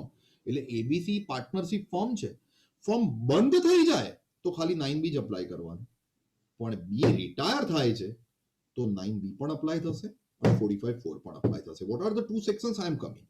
अच्छा, मानी लो कि कोई retire નથી થતું, ફોર્મે dissolve નથી થતી, બી બેઠો જ છે પણ એનું કેપિટલ બેલેન્સ બહુ વધી ગયું, એને રૂપિયા માંગ્યા, ફોર્મે બી ને અસેટ ડિસ્ટ્રીબ્યુટ કરી દીધી, કશું એપ્લાય નહીં કરવાનું, neither 45(4) nor 9B, because now the verbatim is very clear: dissolution or reconstitution for 9B, only reconstitution for 45(4), not dissolution. Now what exactly the section talks about? 45(4) is applicable at the time of reconstitution. અને 45(4) માં ફર્મને capital gain કેટલો taxable થશે? ફર્મને capital gain જે taxable થશે that would be A is equals to B plus C less D. આ પેલી કોઈ academic formula હું નથી લાવ્યો, એક્ટમાં જ આપેલી છે આ formula, which is B plus C less D. Wherein A is the amount of capital gain, B is the amount of money received by the partner or any other asset received by the partner. C is the amount of FMV of a capital asset received by the partner, and D is the amount of capital balance in firm's book. ભાઈ આખો angle બદલ્યો છે જો 45(4) જે પેલા capital asset transfer કરો તો capital અસેટની ટેક્સેબિલિટી માટે હતું, એ 45(4) હવે કરી દીધું for the taxability of any excess amount received over and above the capital balance of the partner. So 45(4) even સાહેબ જ્યારે બિલ આવ્યું ને ત્યારે આ નહોતું, ત્યારે કંઈક તિકડમ જ હતું. I'm not involving myself into what was there when it was bill, because now what we look at is what is the thing rather than what was the thing for these 2 months. For partners capital balance, any sort of revaluation made or and credited to partners capital account, or any self-generated asset like goodwill or any other asset credited to partners capital account should be ignored. So वो निकाल देना पड़ेगा, which we will be deducting. अच्छा, this is 45(4). Now 9B talks about two taxability. 9B માં partnership firm પાર્ટનરને stock in trade આપે તો firm will be liable for business profession on the difference between purchase price of the stock and fair market value of the stock as on the date of distribution. અને એ simple, firm જ્યારે પોતાનું trading profit and loss account બનાવે ત્યારે stock in trade જે પાર્ટનરને આપી દીધો, that is to be, any market value is to be credited to the profit and loss account or trading account to arrive at the business income. At the same time 9B માં partnership firm જ્યારે પાર્ટનરને capital asset આપે, at that time capital asset માટે firm is liable for capital gain. કેવી રીતે firm is liable for capital gain? By taking the consideration to be the fair market value of the capital asset transferred to the firm, and a computation of capital gain is done in a different manner to avoid the double taxation. અને આની બહુ સરસ formula honourable finance minister મેડમે આપેલી છે. 9B for the tax, બંનેની ટેક્સેબિલિટી 45(4) અને 9B બંનેની ટેક્સેબિલિટી ફર્મને જ થશે. આઈ એમ રિપીટિંગ, બંનેની ટેક્સેબિલિટી ફર્મને જ થશે. Number 1. Number 2, 45(4) will be applicable in the case of reconstitution. 9B is applicable at the time of reconstitution, as well as 9B will be applicable at the time of dissolution also. Both taxability will be to the firm only. 45(4) માં capital balance થી ઉપર જે આપ્યું એની ટેક્સેબિલિટી છે, અને 9B માં stock in trade આપ્યો અને કેપિટલ એસેટ આપી એની ટેક્સેબિલિટી છે. સ્ટોક ઇન ટ્રેડ ની ટેક્સેબિલિટી I have said that the market value to be taken as a fair market value, and capital asset માટે પણ consideration is fair market value of capital asset, from which expenditure on transfer is deducted, from which index cost or cost of acquisition or improvement is deducted. And important, they have modified the definition of cost under section 48 to include this point number C, which says that deduct amount chargeable to firm which is attributable under 45(4) to capital asset. Amount chargeable to firm which is attributable to capital asset under 45(4), and balancing amount will be your capital gain. અને આમાંથી ફર્મને આ capital gain taxable થાય છે, એટલે NHAI REC બોન્ડ્સમાં કંઈ investment કર્યું હોય તો કદાચ ફર્મને આનું ડિડક્શન મળે, subject to this capital asset is immovable property. So I'm not involving myself into this last line which I have written. Let us understand the nitty-gritty how it is working. Well, honestly, that this particular issue is quite complex. એટલે હું છે ને એકદમ academic જતો હોઉં ને એવી રીતે જોઉં. Like, I'll try and highlight the same with an illustration for the better clarity. Otherwise શું થશે કે હું અહીંયા બોલી ગયો, એમાંથી only drafting or wording of the law will not make the things that clear as I understand. So let us have the I would say this particular poser. There is a partnership from ABC in which partner B retires on 1st April 2021, meaning thereby there is a reconstitution. The balance standing to the credit of the partner capital account is 10 lakh, which includes the amount of self-generated goodwill credited to his capital account worth 3 lakh. એટલે આપણે એક એક વસ્તુ જોતા જઈએ. પાર્ટનરનું capital balance થઈ ગયું 10 લાખમાંથી 3 લાખની સેલ્ફ જનરેટેડ ગુડવિલ કાઢી નાખો એટલે 7 લાખ રૂપિયા. Second, you are given, partner is given the following: stock in trade up and a land up. Land is a capital asset, stock in trade is a current asset. Now when partner is given 6 lakhs rupee stock in trade and partner is given 9 lakh rupee land, if I want to go for, first of all, 45-4, what is given to partner? Stock and land, that is 6 plus 9 will be giving you 15 lakh rupee. એમાંથી પાર્ટનરનું capital balance કેટલું? 10 લાખ રૂપિયાનું capital balance હતું, એમાં 3 લાખ રૂપિયાની self generate goodwill credit કરી હતી. So capital balance is only 7 lakh. So total capital gain of the partner will be 8 lakh. રવિભાઈને અહીંયા ક્વેશ્ચન ચોક્કસ આવે કે આ કેપિટલ બેલેન્સ 7 લાખ રૂપિયા આપણે ડિડક્ટ કરીએ છીએ અને 8 લાખનો કેપિટલ ગેઇન ગણ્યો. પાર્ટનર જો આ પાર્ટનરશિપ ફર્મમાં 36 મહિનાથી વધારેથી પાર્ટનર હોય તો લોંગ ટર્મ લઈને ઇન્ડેક્સેશન નહીં કરવાનું. Sir, in 45-4 benefit of indexation is not given. Why not given? Let us understand logically. Sir, it's my capital balance. I have become partner in the, હું બી છું, હું આ પાર્ટનરશિપમાં પાર્ટનર થયો છું 8 વર્ષ પહેલા. તો 8 વર્ષ પહેલાની મારી કેપિટલનું બેલેન્સ અપ ડાઉન થઈને અત્યારે 10 લાખ છે, એમાં 3 લાખ સેલ્ફ જનરેટેડ ગુડવિલ ના છે, નેટ બેલેન્સ 7 લાખ છે. તમને આનું ઇન્ડેક્સેશન કરવાનું કહેશે તો કયા વર્ષથી ઇન્ડેક્સ કરશો? would it be possible for you to index? It would be too difficult. અચ્છા ચલો આપણને બેનિફિટ મળતો હોય ને તો આપણે કરી પણ નાખીએ, પણ it would be a subject matter of big controversy. Honorable Finance Minister has not uttered a single word about indexation, so deduct 7 lakh only, no indexation. Next question રવિભાઈનો થાય કે ભાઈ 8 વર્ષથી આ કેપિટલ હતી તો ટેક્સ રેટ કયો apply કરવાનો? Long ટર્મનો કે શોર્ટ ટર્મનો? લોંગ ટર્મનો 20%. પણ જો આ કેપિટલ 2.5 વર્ષથી જ આ પાર્ટનર હોત કે 1.5 વર્ષથી જ આ પાર્ટનર હોત, then the tax rate would be that of the short term. So for the purpose of computation of long term, short term, it should be bifurcated. But the calculation will be the same, just like we do it in the case of slump sale or just like we do it in the case of debenture. Indexation is not available. This is 45-4. 8 lakh રૂપિયા ફોર્મને taxable થયા. આ 8 લાખ રૂપિયા શું છે? જે પાર્ટનરની કેપિટલની ઉપર જે ડિસ્ટ્રીબ્યુટ કર્યું એની ટેક્સેબિલિટી છે, અને કેપિટલ પણ અહીંયા મેં વ્યવસ્થિત રીતે પાછી લખી છે, that how this is been calculated.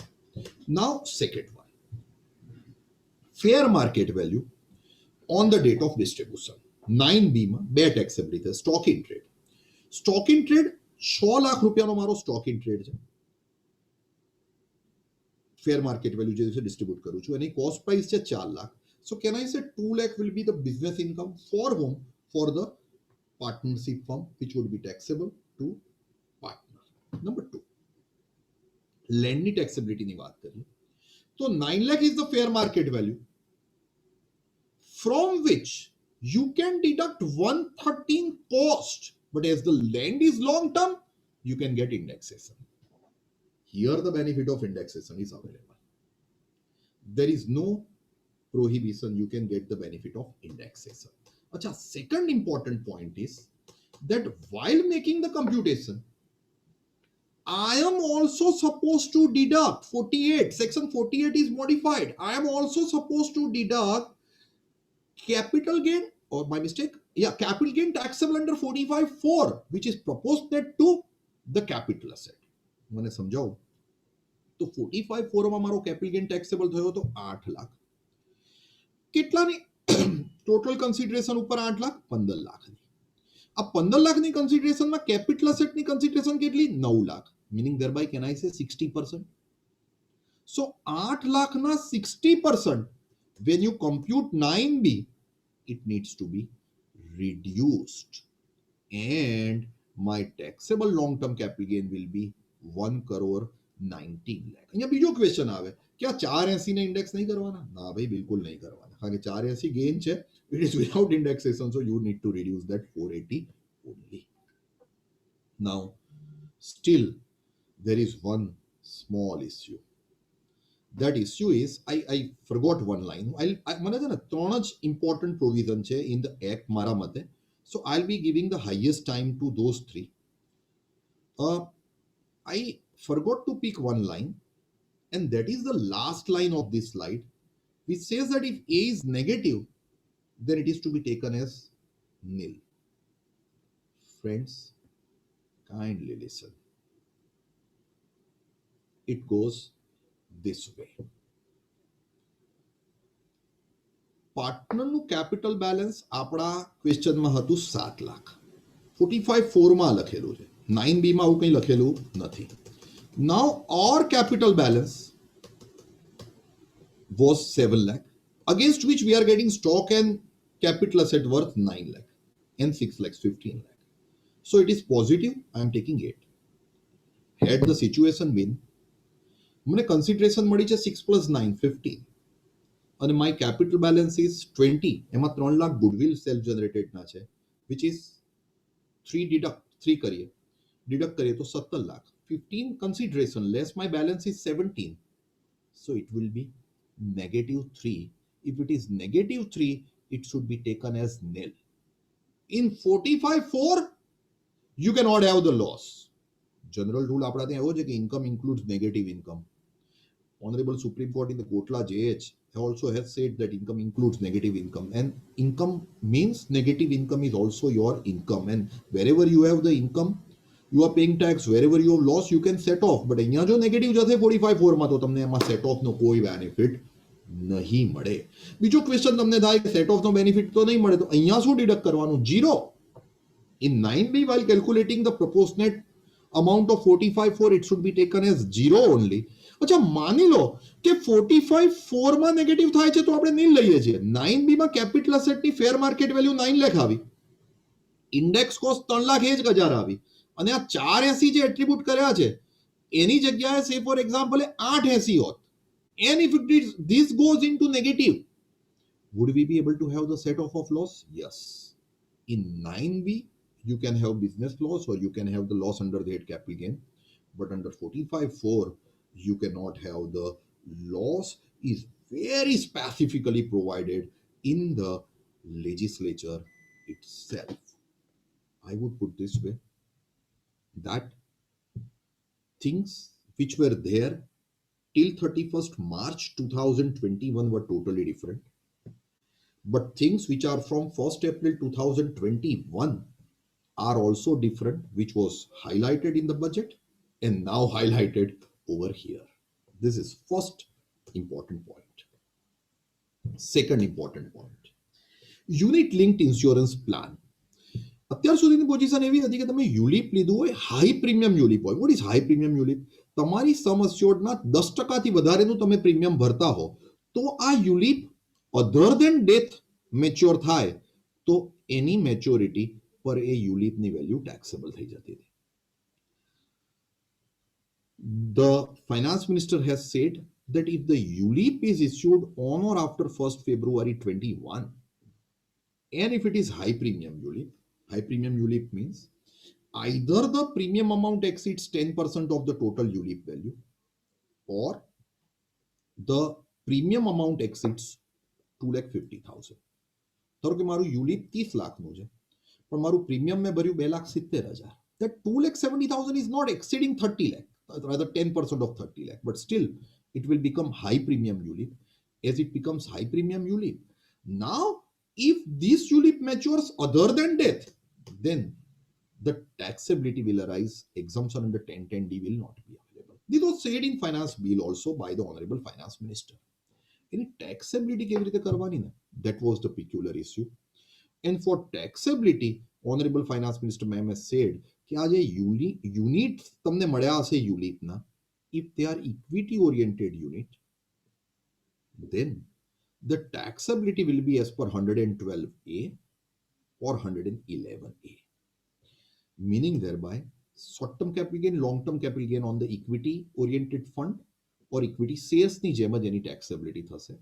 But the question arises, when 111A or 112A is to be applied? 111A and 112A is to be applied whenever the ULIP has invested. This is important. ULIP has invested out of the total fund. 90% investment is made by ULIP in the other mutual fund which are listed on recognized stock exchange. Or if ULIP or the insurance company of whom I have taken ULIP has invested 65% or more in the equity shares of the domestic company which are listed, then for me it is equity oriented unit.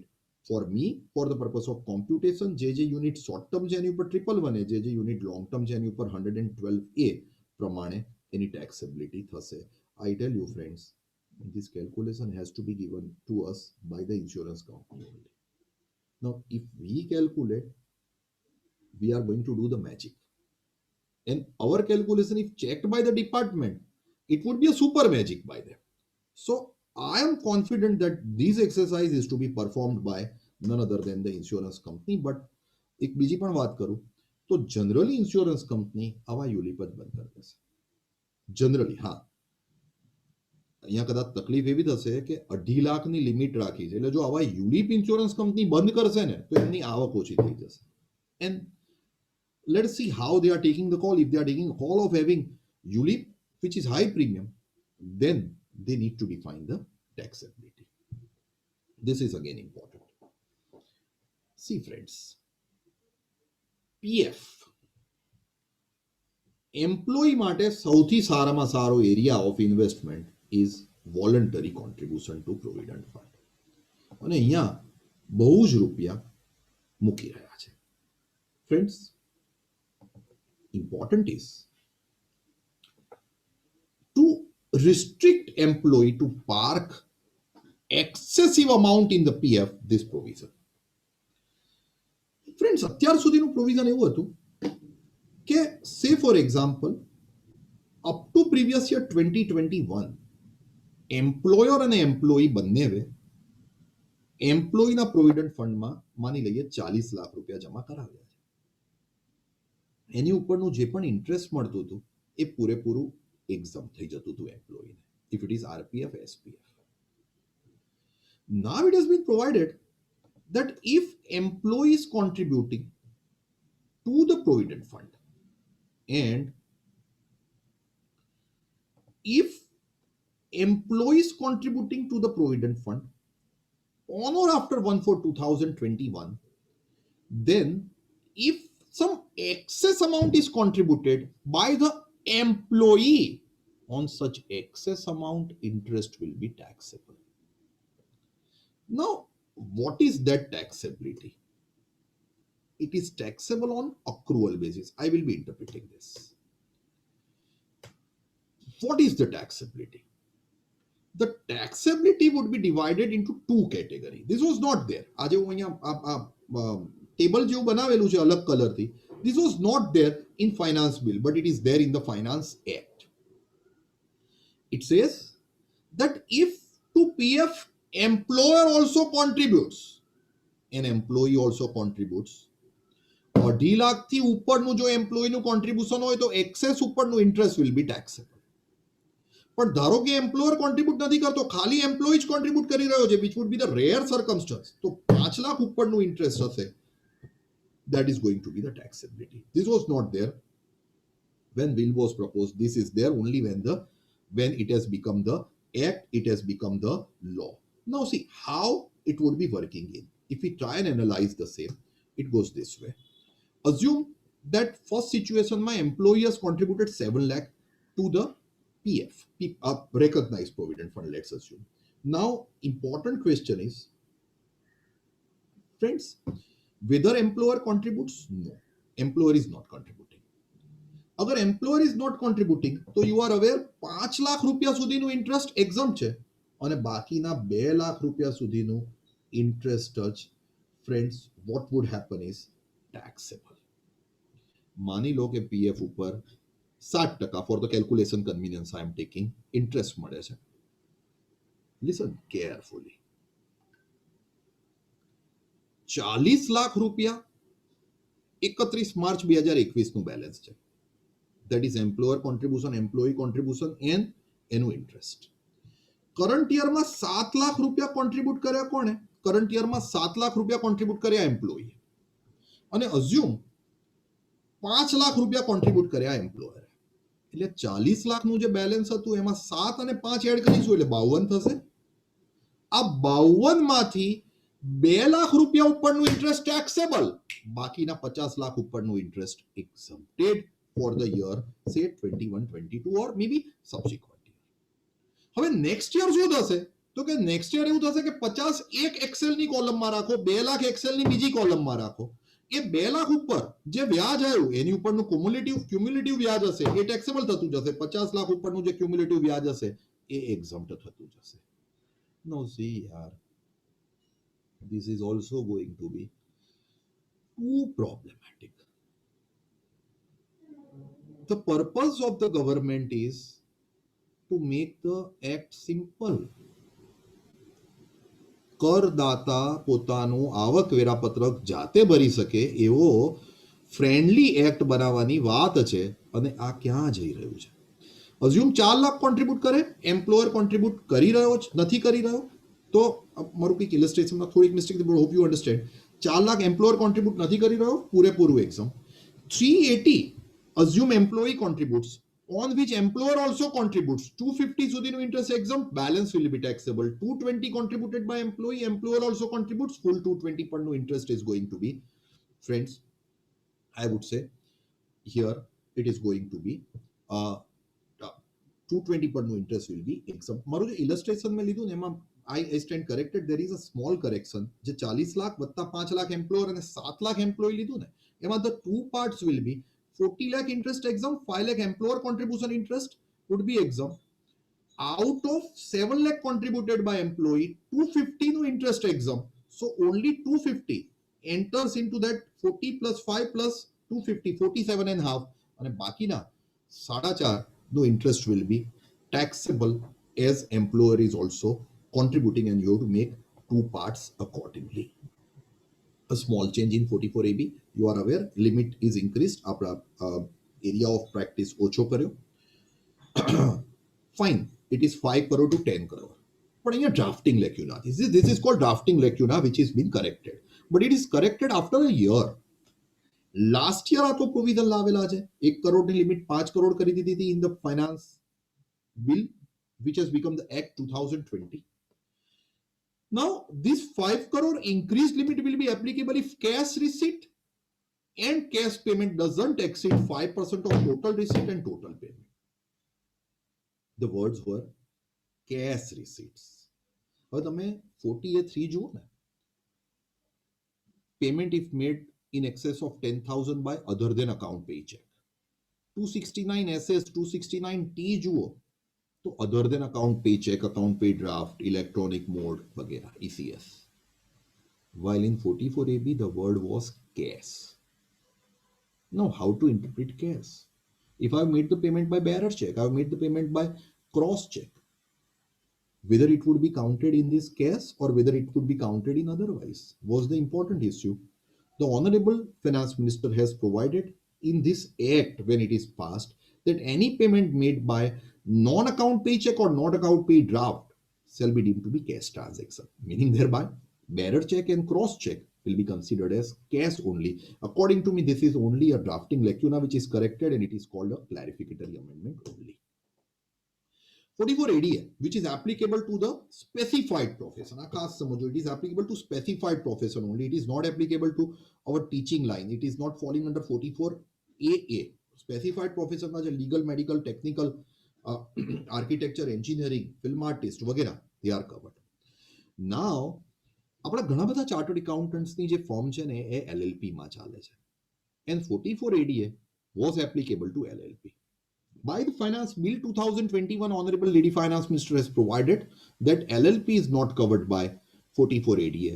So if say for example, મારી રવિભાઈની ને હિરલભાઈની मान लो અમે એક LLP start કરી છે અને એમાં અમારી ગ્રોસ રિસીટ માની લઈએ 40 લાખ રૂપિયા છે, we cannot opt for 44ADA showing 50% of my receipt as my taxable income. No, that is not permitted. If we are showing lesser, Audit is also not required. LLP is not covered by 44 ADA. This was said in the bill. Now the finance minister ma'am said that 44 ADA is not applicable to HUF also. And this is rightly said by her. ખાસ સમજો 44 AD જે presumptive taxation business માટેનું છે, that is applicable to individual HUF and firm, because HUF can do the business. But I fail to understand how can HUF do the specified profession. Is it possible કે હું મારી CNE firm મારા HUF માં ચલાવું અને એમાં fee લઉં? Is it possible કે કોઈ ડોક્ટર હોય કોરોનાની ટ્રીટમેન્ટ કે HUF માં થાય છે? મારી વાઈફે ડોક્ટર છે સાહેબ, અમે HUF માં જ કરીએ છીએ, હું income tax office. No, that is not practically possible, friends.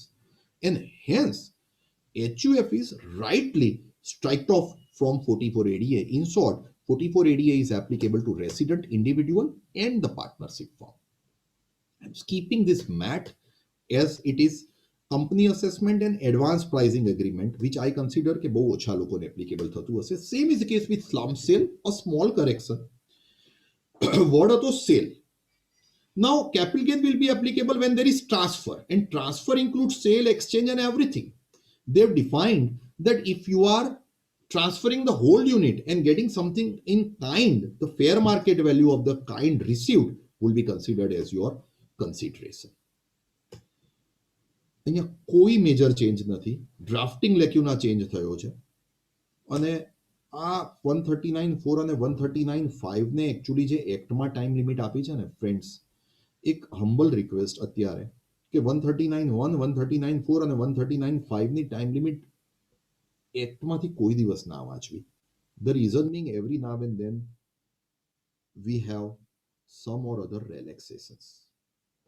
Like for the financial year 1920, time limit under 139(5) for filing revised return or 139(4) for filing belated return was only, if I am not mistaken, up to 31st December. Or my mistake, 31st of March, which is after March, recently is extended to 31st of May. For the year 2021, the limit, I repeat, for the financial year 2021, આ એક 139(4)(5) અને 44AB નું જે આપણે provision લીધું 5 કરોડના 10 crore, these two provisions are applicable for AY 21-22 rather than PY 21-22. For the year, my belated return can be filed not up to 31st March 2022, but as per Act, I can file belated return or I can revise my return before 3 months prior to the end of relevant assessment year. My PY 2021 relevant assessment year is 21-22.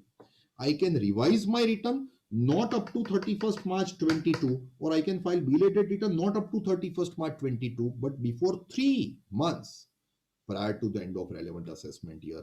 That means it would be only up to 31st December 2021 or before completion of assessment, whichever is earlier. Actually, બિલમાં આ જ હતું, but there was a drafting lacuna which is rectified. Now the point is 234F, જે fees લાગે છે late return ભરવા વખતે, એ fees they have modified. કારણ કે અત્યાર સુધી ડિસેમ્બર પછી માર્ચ સુધીમાં રિટર્ન ભરો ને તો તમને પેલી 10,000 રૂપિયા વાળી ફી લગાવતા હતા. હવે 10,000 રૂપિયાની કોઈ વેલ્યુ જ ના રહી, કારણ કે 10,000 રૂપિયાની ફી લાગવાનો સવાલ જ નથી. You are filing your return up to December only, અને ડિસેમ્બર સુધીની જ ફી 5,000 રૂપિયા લાગશે. and that's how they have made the modification કે ચાલો કે તમારે રિટર્ન ભરવાની જરૂરત નથી, તમે ભર્યું છે, ટાઈમલી ભર્યું છે કે લેટ ભર્યું છે, કોઈ ફી નહીં. રિટર્ન ભરવાની જરૂર હતી. you are covered by filing the return, like your income is above exemption limit, or you are covered by that 1/3 criteria, or you are having foreign asset वगैरह. You file the return up to 139 one time limit, no fees. You file the return after 139 one time limit, but your income is only up to 5 lakh, fees will be 1,000. If your income is above 5 lakh, fees will be 5,000. પેલી 10,000 વાળી fee કાઢી નાખી. Question અરાઇઝિસ, કેમ 10,000 વાળી fee કાઢી નાખી? કારણ કે 10,000 વાળી ફી લાગતી હતી જાન્યુઆરી ટુ માર્ચમાં. જાન્યુઆરીમાં તો તમને બિલેટેડ રિટર્ન ભરવાનો ટાઈમ જ આપ્યો નથી.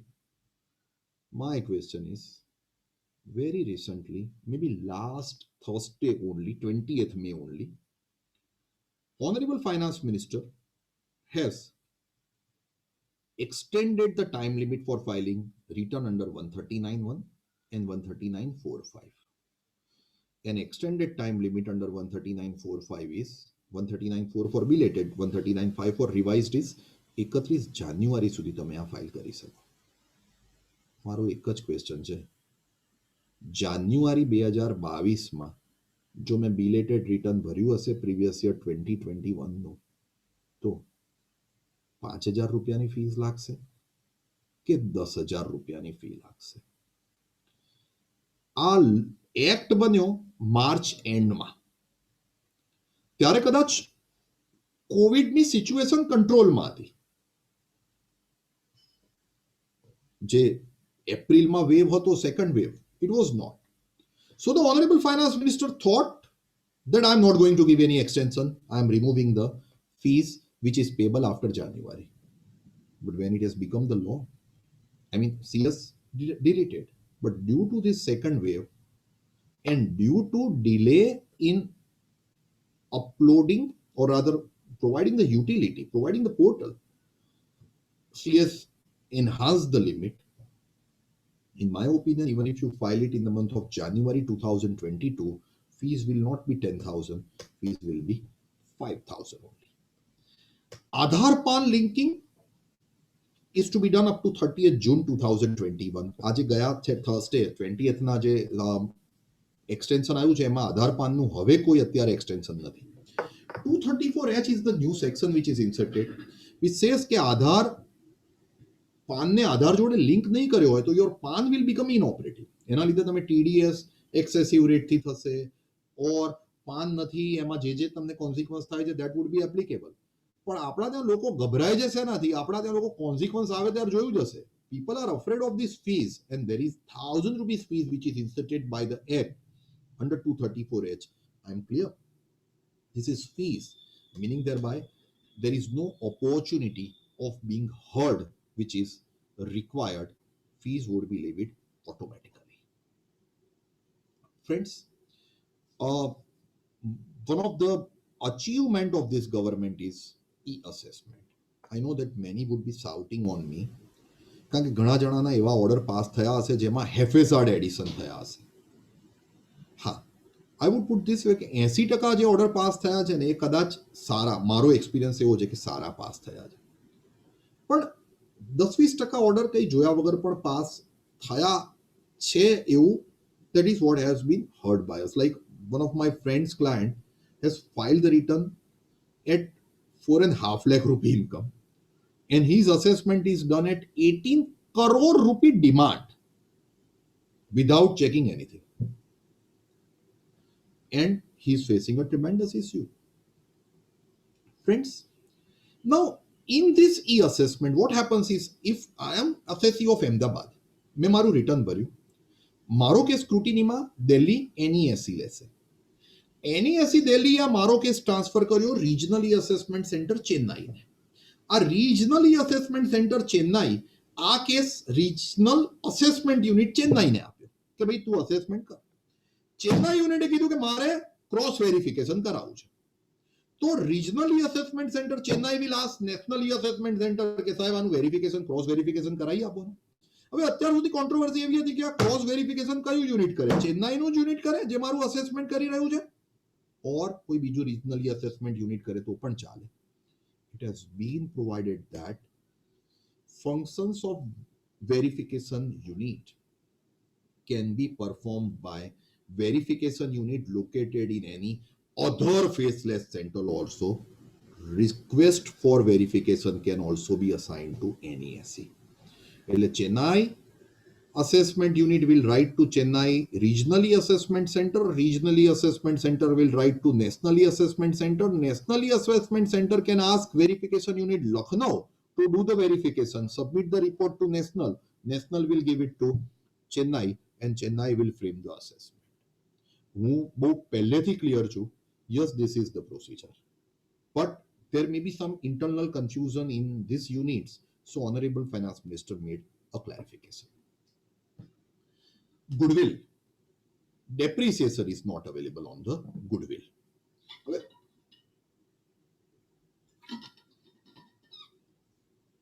અત્યાર સુધી કોન્ટ્રોવર્સી એવી હતી કે goodwill enters whether goodwill will be eligible for depreciation or not was controversial.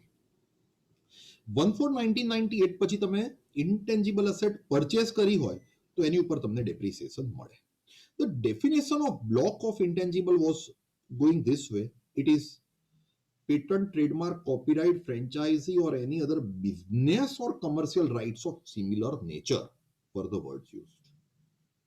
Whether any other business or commercial rights of similar nature covers goodwill or not, if it is purchased goodwill.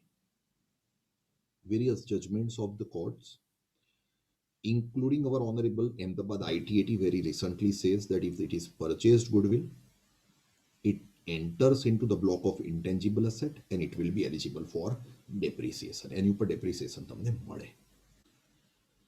From this finance bill, the Honorable Finance Minister has modified the definition of the block. It says intangible asset block covers patent, trademark, copyright, franchise or any other business or commercial rights of similar nature but does not include goodwill of business or profession.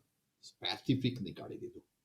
એટલે goodwill purchased હશે ને તો પણ depreciation નહીં મળે. Accordingly, depreciation 32(1) is also modified.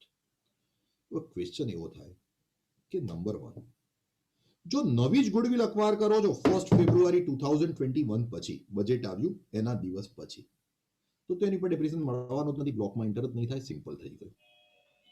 પણ જો goodwill 1 ફેબ્રુઆરી 21 પહેલા પરચેસ કરેલી છે અને બ્લોકમાં ઓલરેડી જતી રહી છે તો એના ડેપ્રિસિએશનનું શું કરવાનું? તો ઓનરેબલ ફાઇનાન્સ મિનિસ્ટર એવું કીધું હતું ફાઇનાન્સ બિલમાં કે CBDT will prescribe the manner અને luckily now the manner is prescribed in the act itself. She has provided કે તમારી ગુડવિલ જો 1 ફેબ્રુઆરી 21 પહેલા પરચેસ કરેલી છે અને બ્લોકમાં એન્ટર થયેલી છે તો ઇન્ટેન્જિબલ, એક ચીજ હું પહેલા ક્લિયર કરી દઉં કે ભાઈ ઇન્ટેન્જિબલ એસેટનો બ્લોક હશે ને એમાં તો patent, trademark, copyright, franchisee, business or commercial rights of similar nature અને ગુડવિલ બધું ભેગું જ હશે 25% ઇન્ટેન્જિબલના બ્લોકમાં. હવે એમાંથી ટ્રેડમાર્ક ઉપર ડેપ્રિસિએશન મળવાનો છે પણ ગુડવિલ ઉપર નથી મળવાનો, જે બ્લોકમાં પડ્યું છે 1 ફેબ્રુઆરી 2021 પહેલા લીધેલું. એમાંથી ફાઇનાન્સ મિનિસ્ટર સેસ ગુડવિલને બહાર કાઢી નાખો અને બેલેન્સ અમાઉન્ટ ઉપર ડેપ્રિસિએશન આપો.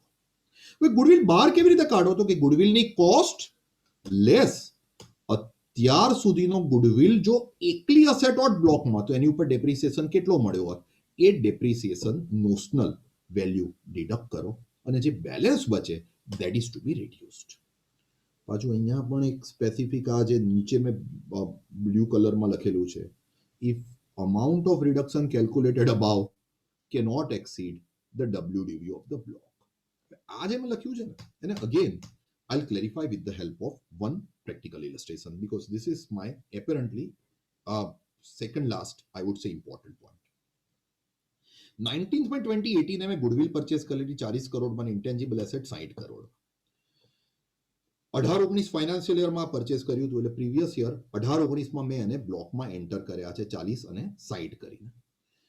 100 કરોડની મારી 31 માર્ચ 19 ની WDV થઈ, એની ઉપર મેં 25% લેખે ફૂલ રેટ ડેપ્રિસિએશન લીધો, મારી ઓપનિંગ WDV થઈ ગઈ 75 crore.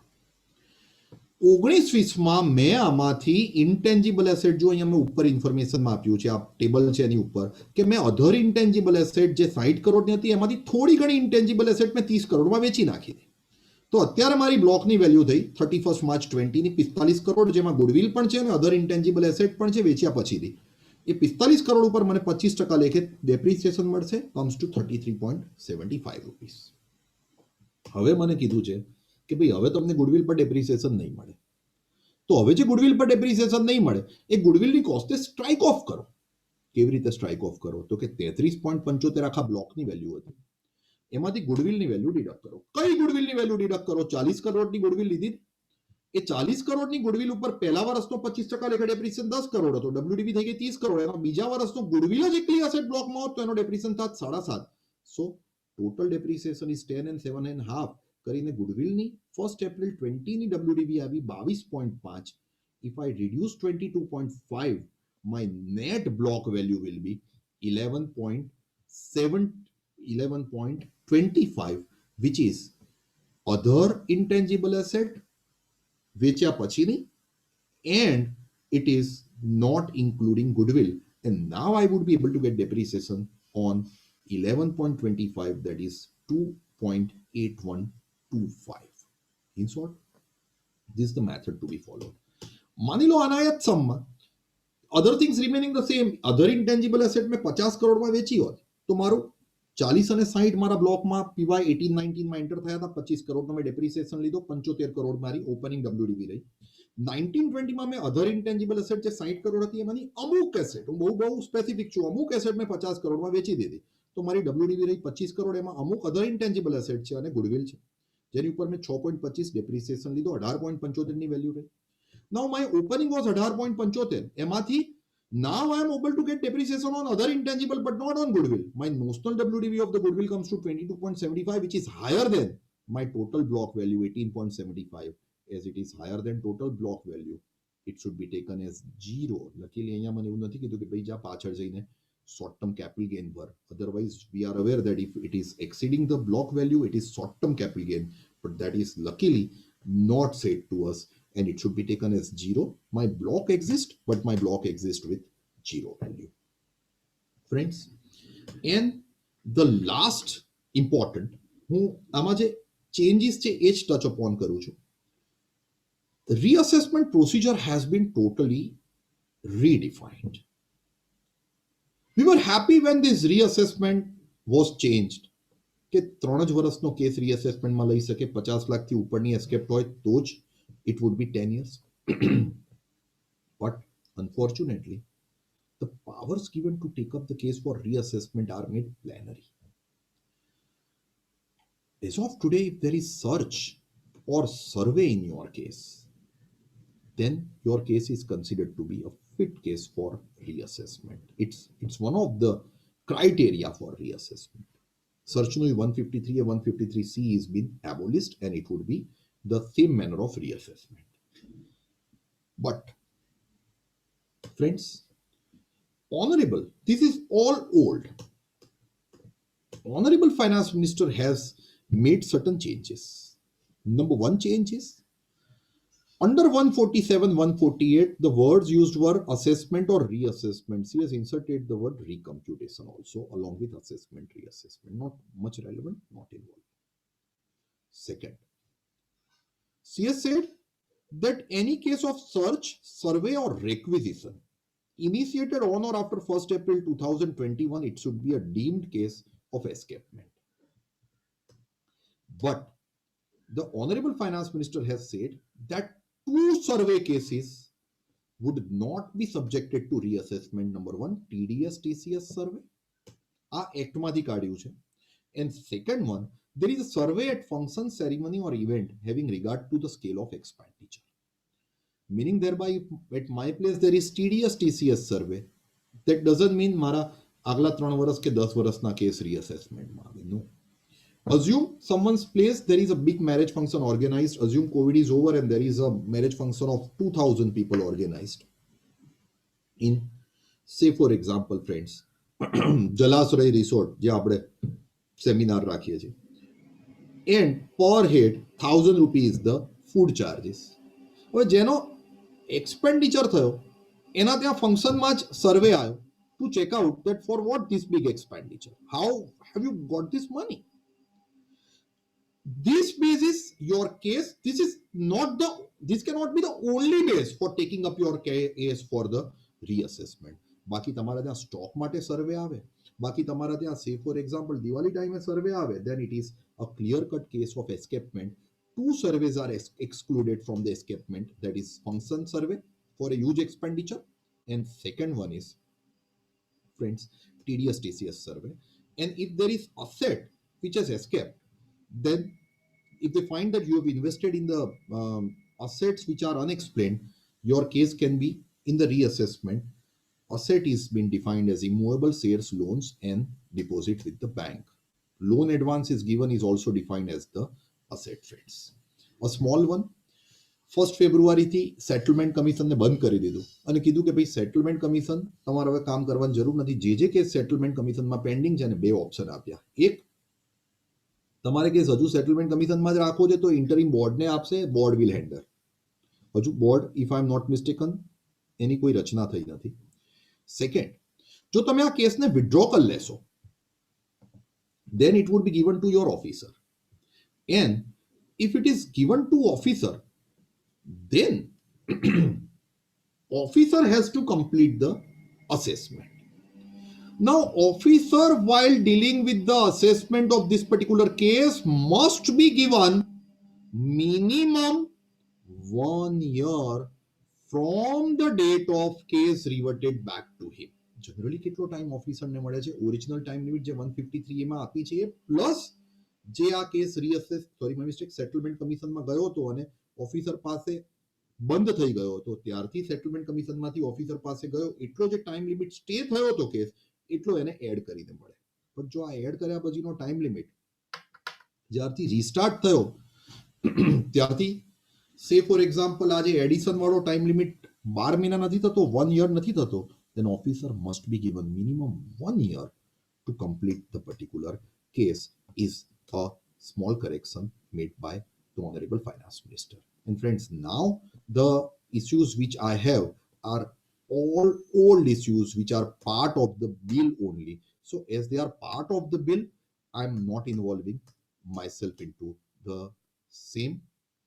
I have covered the major issues which are there as the act which was not there in the bill or there in the bill, but it has been modified in the, I would say, act. So this is what is the presentation from my side. I'll hand over the charge to the MOC. Over to you, Hiral Bhai or Ravi Bhai. There are certain questions I can find over here. Yes, sir. Yeah. Should I deal with?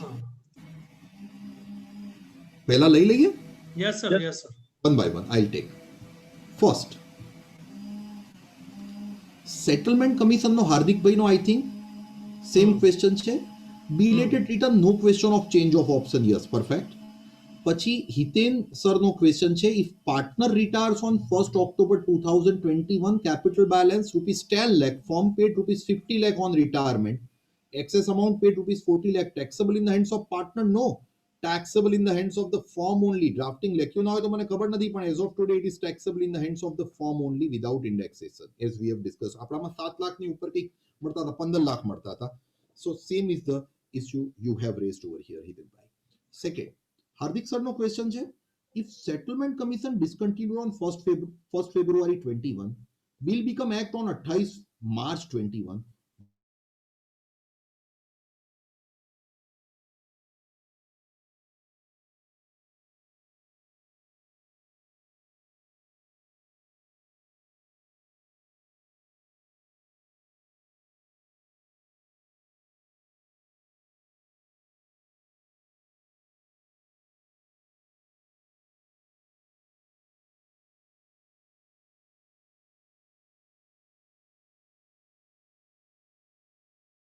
Second,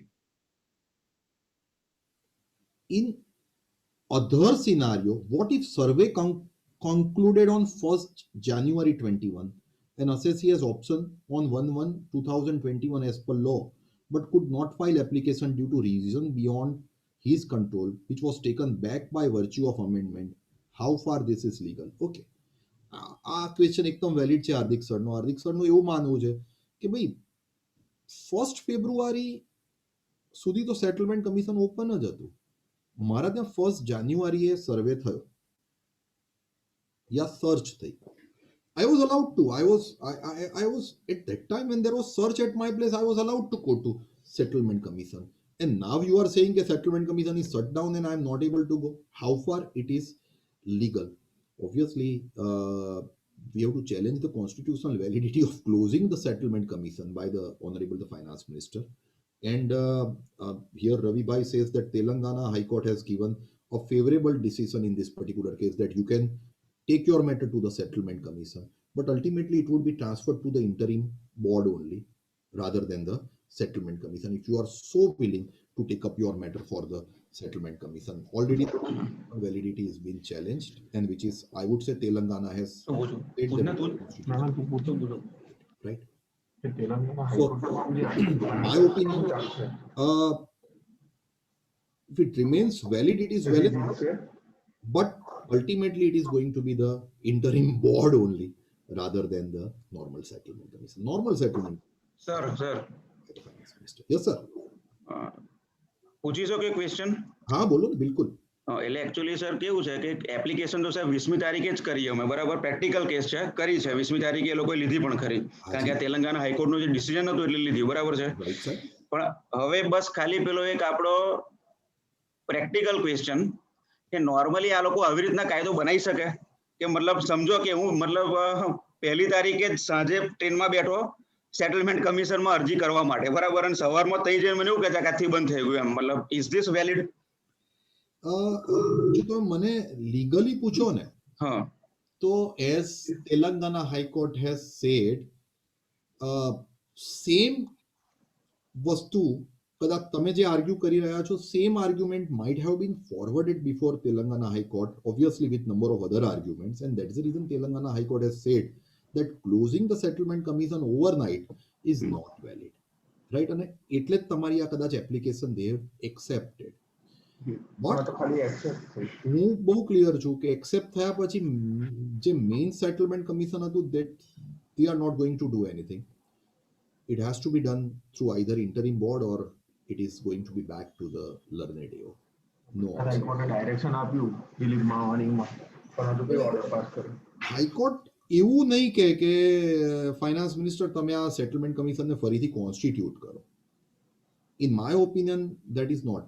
even જો આપને યાદ હોય ને તો 2007માં જ્યારે settlement commission બહુ જ ફૂલ fledged ચાલતું હતું 2007 પહેલા, if I am not mistaken 1 જુલાઈ કે 1 જૂન 2007 થી સેટલમેન્ટ કમિશનના રૂલ્સને ડ્રાસ્ટિકલી ચેન્જ કરી દીધા છે.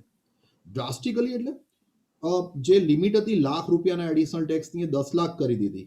હા, પણ એમાં હું એક વસ્તુ તમારી જોડે એગ્રી જ કરીશ કે એ લિમિટ જે 1 લાખની 10 લાખ કરી હતી ને એ 28 ફેબ્રુઆરી 2007 પ્રપોઝ કરી અને 1 જુલાઈથી કરી હતી. So there was an interim time given, while here our argument is no interim time is given. So that is definitely going to be problematic. But I have my reservations ke whether court can re-establish settlement commission which has been closed down by the parliament.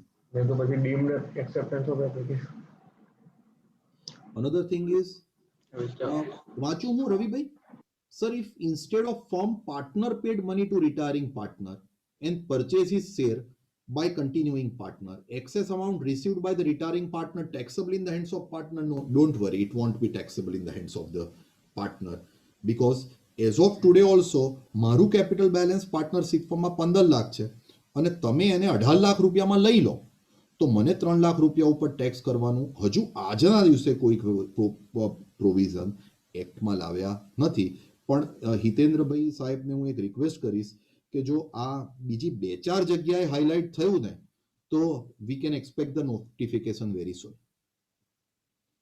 As of today it is not, sir. Any other issue?